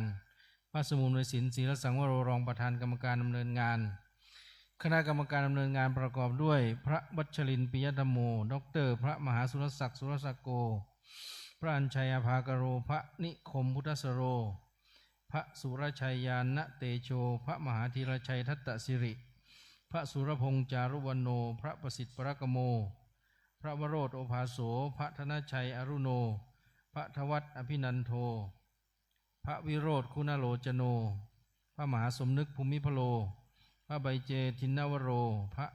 เทวสิกขรินทร์ปิยมโนพระหัสยงหัตถจิตโตพระสนธยาปัญญาตโรพระฉีจุลสิริวันโนพระพรชัยวิมโลพระฉีสุขิโตพระธินกรภริปัญโยพระอภิชิตทิโนภาโสพระกิลาภัทรประสาโทพระวิโรธทิตทิโนพระพงศกรขเวสโกพระสุรชัยธรรมทิโนพระจิรวัตรจิระธรรมโมพระปรเมศทิติโกพระชานนท์ชาตวิริโยพระกิติคุณศีลสุทโธพระวรพจน์เขมาธรรมโมพระวรรณศักดิ์ธีระธรรมโมพระถวนอยู่อธิวโรพระปัตนาสันตจิตโตพระวงเดือนวชิรยาโนพระราวินสันตกายโยพระเฉาจารุวันโนพระภวินฐานิสโรพระนวกะวัดรำเพิงปีพศ 2568 ทุกรูปคณะสามเณรวัดรำเพิงทุกรูปแม่ชีต่อมแก้วกัญจนะแม่ชีศรีคำเมตกิจแม่ชีบัวผินพิเคราะห์แม่ชีรัตนพรวารนิชแม่ชีอำนวยสุพิรับแม่ชีน้ำค้างลาภาแม่ชีปานิสาปินประสงค์แม่ชีอัญชรีธรรมจักรคณะอุโบสถศิลป์คณะสถาวัดรำเพิงเป็นคณะกรรมการดำเนินงานพระใบดิกาศักดิ์ชัยสติสัมปันโนกรรมการและเลขานุการพระประกิตฐานิสโรพระอนุชิตวังสะสุวรรณโนกรรมการและผู้ช่วยเลขานุการโยคีนาตยาจันยาพงศ์กรรมการและผู้ช่วยเลขานุการ 3. คณะกรรมการฝ่ายการเงิน 1. พระครูวินัยธรอินจันทร์กันโตภาโสประธานคณะกรรมการฝ่ายการเงินพระประหลัดวิเชษฐ์ยานวโรรองประธานกรรมการคณะกรรมการประกอบด้วยพระใบดิกาศักดิ์ชัยสติสัมปันโนแม่ชีปริชาติบุญประเสริฐแม่ชีรัตนพรวารนิชโยคีพยุงศรีเชื้อเมืองพานโยคีนัทกนกคัจฉมาศนายสานิตผู้บุปผาวิยาวัจกรวัดรำเพิงกรรมการและเลขานุการนายธนวัฒน์กตัญญูวิยาวัจกรวัดรำเพิงกรรมการและผู้ช่วยเลขานุการ 4. คณะกรรมการฝ่ายจัดสถานที่ศาสนพิธี 1. พระประหลัดพิเชษยานวโรประธานกรรมการ พระนิคมพุทธสโรพระนุชิตวังสสุวรรณโนรองประธานกรรมการ คณะกรรมการประกอบด้วยพระธนชัยอรุโนพระอัญชัยอภากโรพระมหาสมนึกภูมิพโลพระใบเจทินวโรพระธินกรภริปัญโยพระอภิชิตติโนภาโสพระกิลาพัฒประสาโทพระปรเมศทิติโกพระจิรวัตจิระธรรมโมพระชานนท์ชาตะวิรโยพระวิโรธทิตตินโนพระพงศกรกเวสโกพระพรชัยวิมโลพระวรรณศักดิ์ธิรธรรมโมพระวรพจน์เขมะธรรมโมพระนวกะวัดลำเปิงและสามเณรวัดลำเปิงทุกรูปแม่ชีปานิสาปินประสงค์โยคีอัชราพรทองสลับนายจรัญทองดีเลิศนายวิชิตธรรมชาตินายฤทธิเดชวงเจริญนายพันพเดชแจ่มจันทร์นายธรรมนิตโยธินวิสรุตพระอนุชิตวังสสุวรรณโนกรรมการและเลขานุการพระราวินสันตะกายโยกรรมการและผู้ช่วยเลขานุการ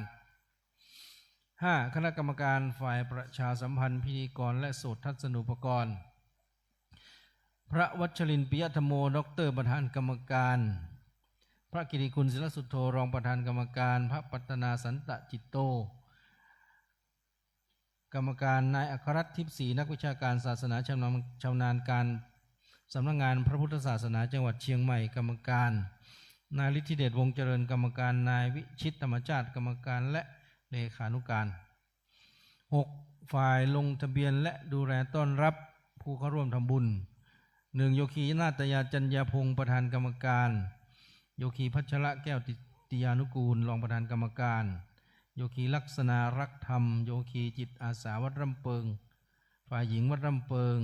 กลุ่มสตรีแม่บ้านบ้านรำเปิงกรรมการ 7. ฝ่ายอาหารน้ำปณะลงทาน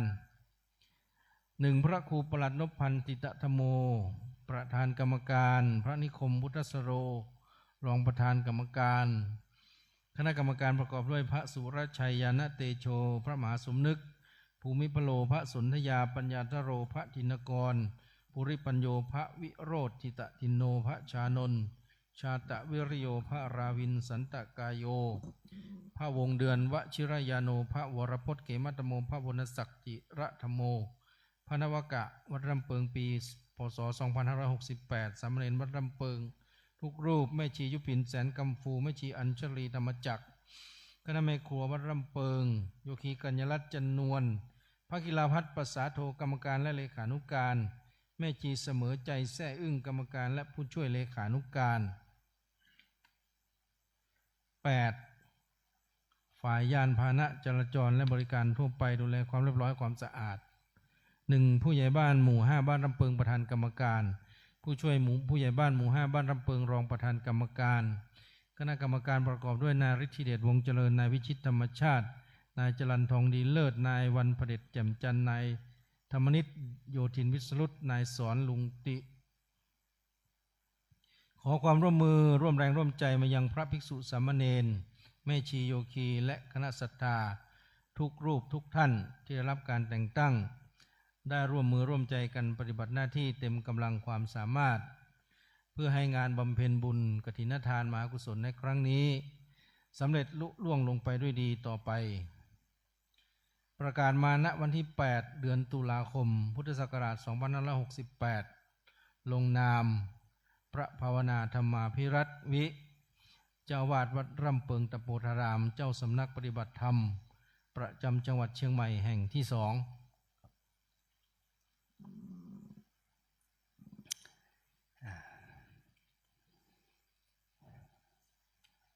ก็ให้เราได้ร่วมใจกันเนาะเพราะว่าทุกรูปมีชื่อหมดแล้วเนาะบางองค์ก็เดินไม่ค่อยได้แล้วแต่ปากทำได้อยู่เนาะพูดได้อยู่ก็ใช้ปากพูดบางคนก็ทำได้ทั้งกายวาจาใจเนาะบางคน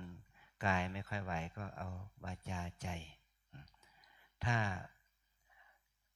ทำไม่ไหวจริงๆก็ส่งใจช่วยกันนะ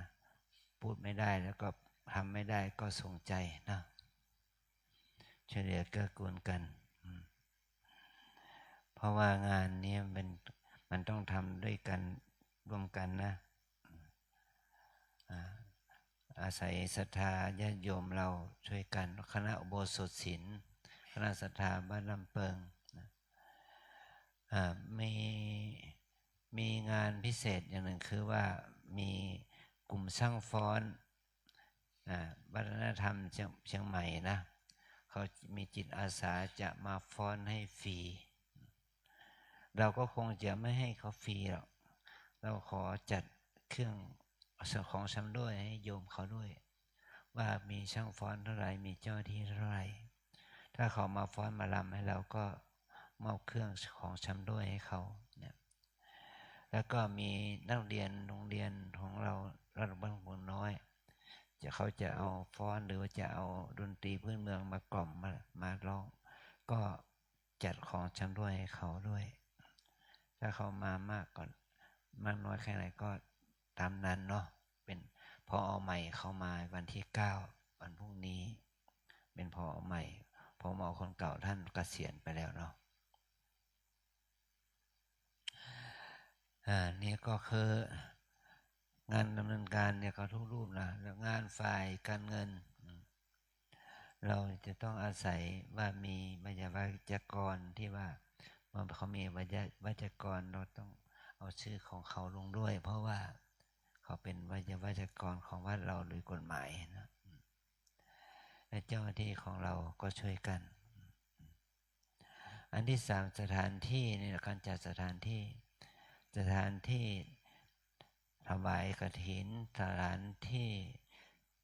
จัดโรงทานสถานที่จอดรถอะไรพวกนี้นี่นะขอให้เราได้ดูแลเรื่องสถานที่จอดรถสถานที่จัดโรงทานสถานที่จัดที่เราจะจัดที่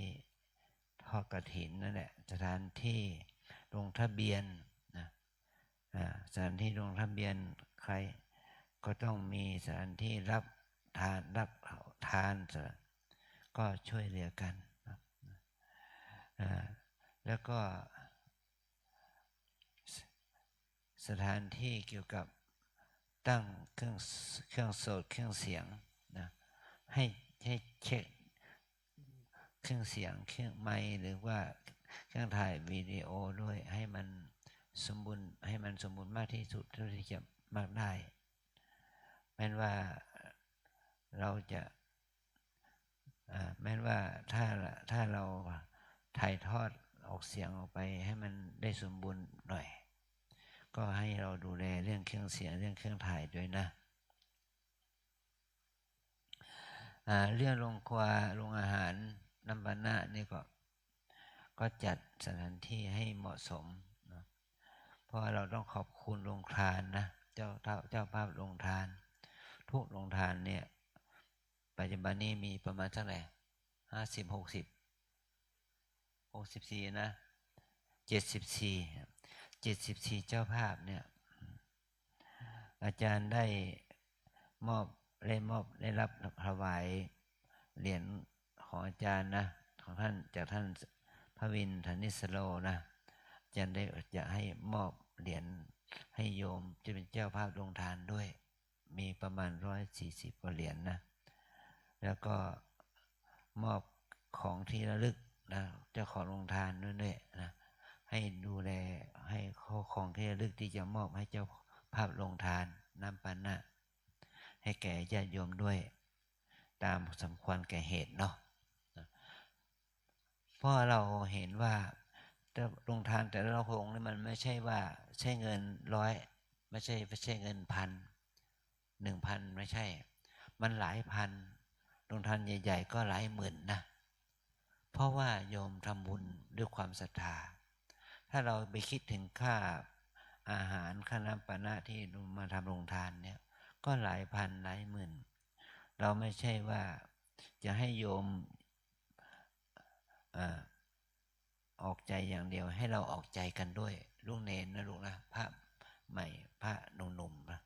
ก็ช่วยกันยกอาหารออกจากรถญาติโยมเนี่ยมาเข้าโรงทาน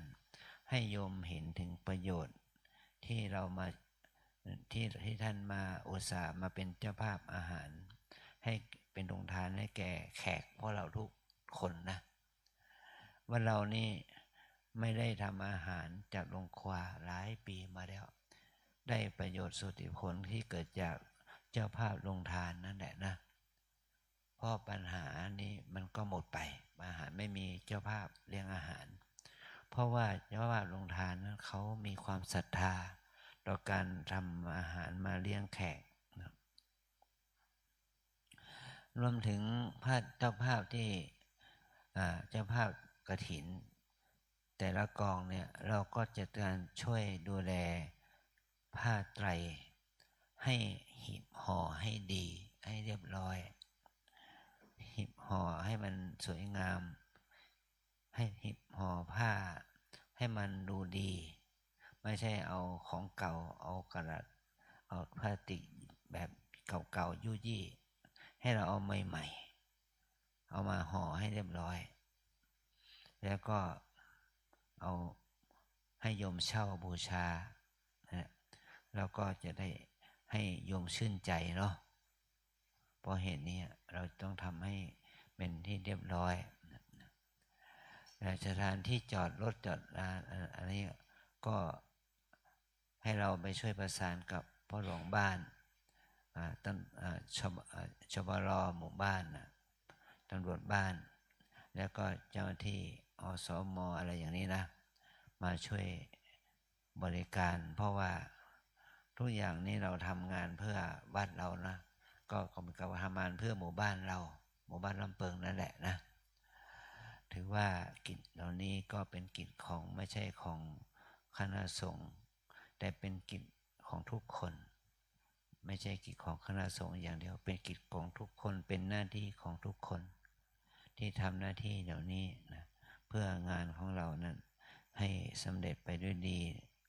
เพราะกิจกรรมเหล่านี้ญาติโยมศรัทธาเลื่อมใสเขาบริจาคเงินเป็นทุนกฐินทานเนี่ยไม่ใช่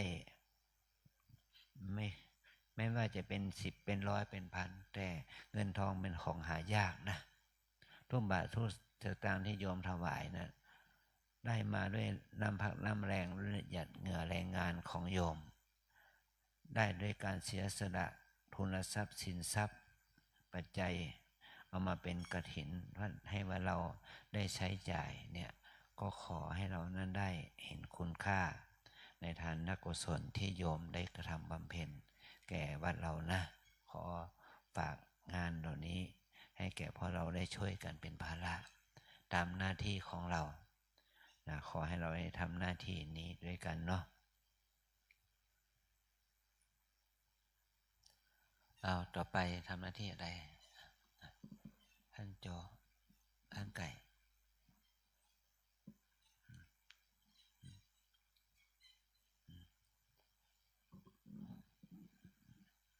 วันนี้จะเป็นการมอบของชำร่วยสินน้ำใจให้แก่พระภิกษุสามเณรแม่ชีโยคีเราทุกท่านนะขอเอาเก้าอี้เอาโต๊ะมาตั้งหน่อย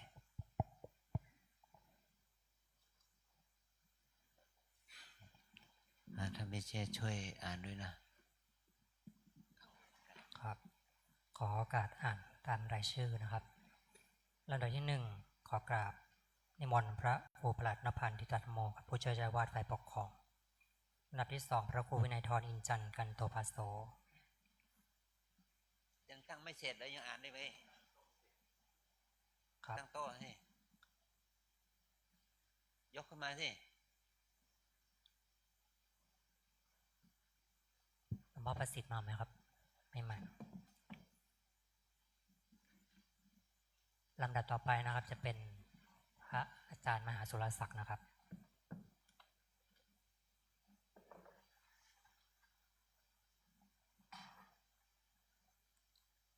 ลำดับที่1นะครับขากราบนิมนต์พระครูประหลัดนภันธ์ทิตธรรมโม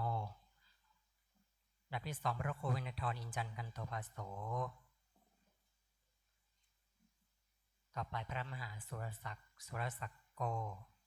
ต่อไปท่านพระมหาธีรชัยทัตตสิริครับ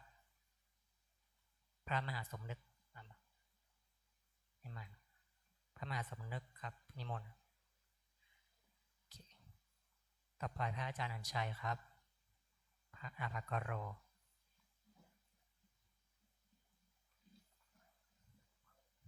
พระวณศักดิ์จิรธรรมโม พระวรพจน์เขมธรรมโมครับ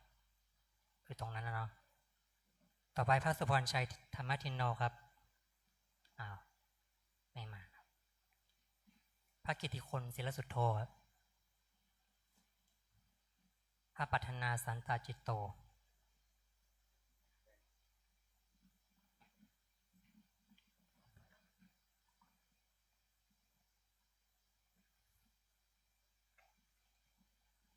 พระกิติคุณพระปัฒนานะครับต่อไปพระคิรพัฒน์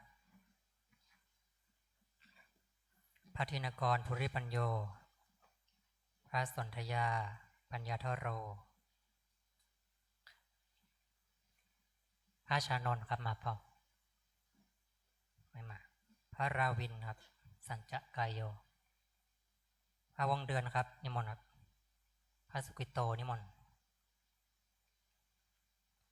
พระสิริวัณโนครับหลวงพ่อนิคมพุทธสโรปลกาก็ยังอยู่นะครับอันนี้เป็นเจ้าหน้าที่ฝ่ายสนุปการนะครับพระวิโรจน์จิตตินโนครับพระพุทธกุลพระอาจารย์นะครับต่อไปสามเณรนะครับเรียงตามรายชื่อนะครับอินทรักษ์ดันสกุลทยากรโสลาธนโชติแสงดาวเสียรบอยู่ลือธนาโชคยาสมุทรธริยะสันทิติยงยศพรหมาศักดินนท์ทาวรพัฒน์พานุพงษ์ไทยเจริญนัทภูมิจิตแหลมเอกพลคิดอ่านคุณานนท์แซ่ติ่งครบเนาะครบนะครับไม่มีใครมาเนาะไม่มีใครไม่มานะต่อไปจะเป็นฝั่งผู้หญิงนะครับจะเริ่มต้นด้วยที่แม่ชีวิรวรรณสูตรสุขแม่ชีคันธรสวรรณสิทธิ์แม่ชีโบฝังการวิโรจน์นะครับเตรียมตัวนะครับ3 อันดับแรกผู้อาวุโส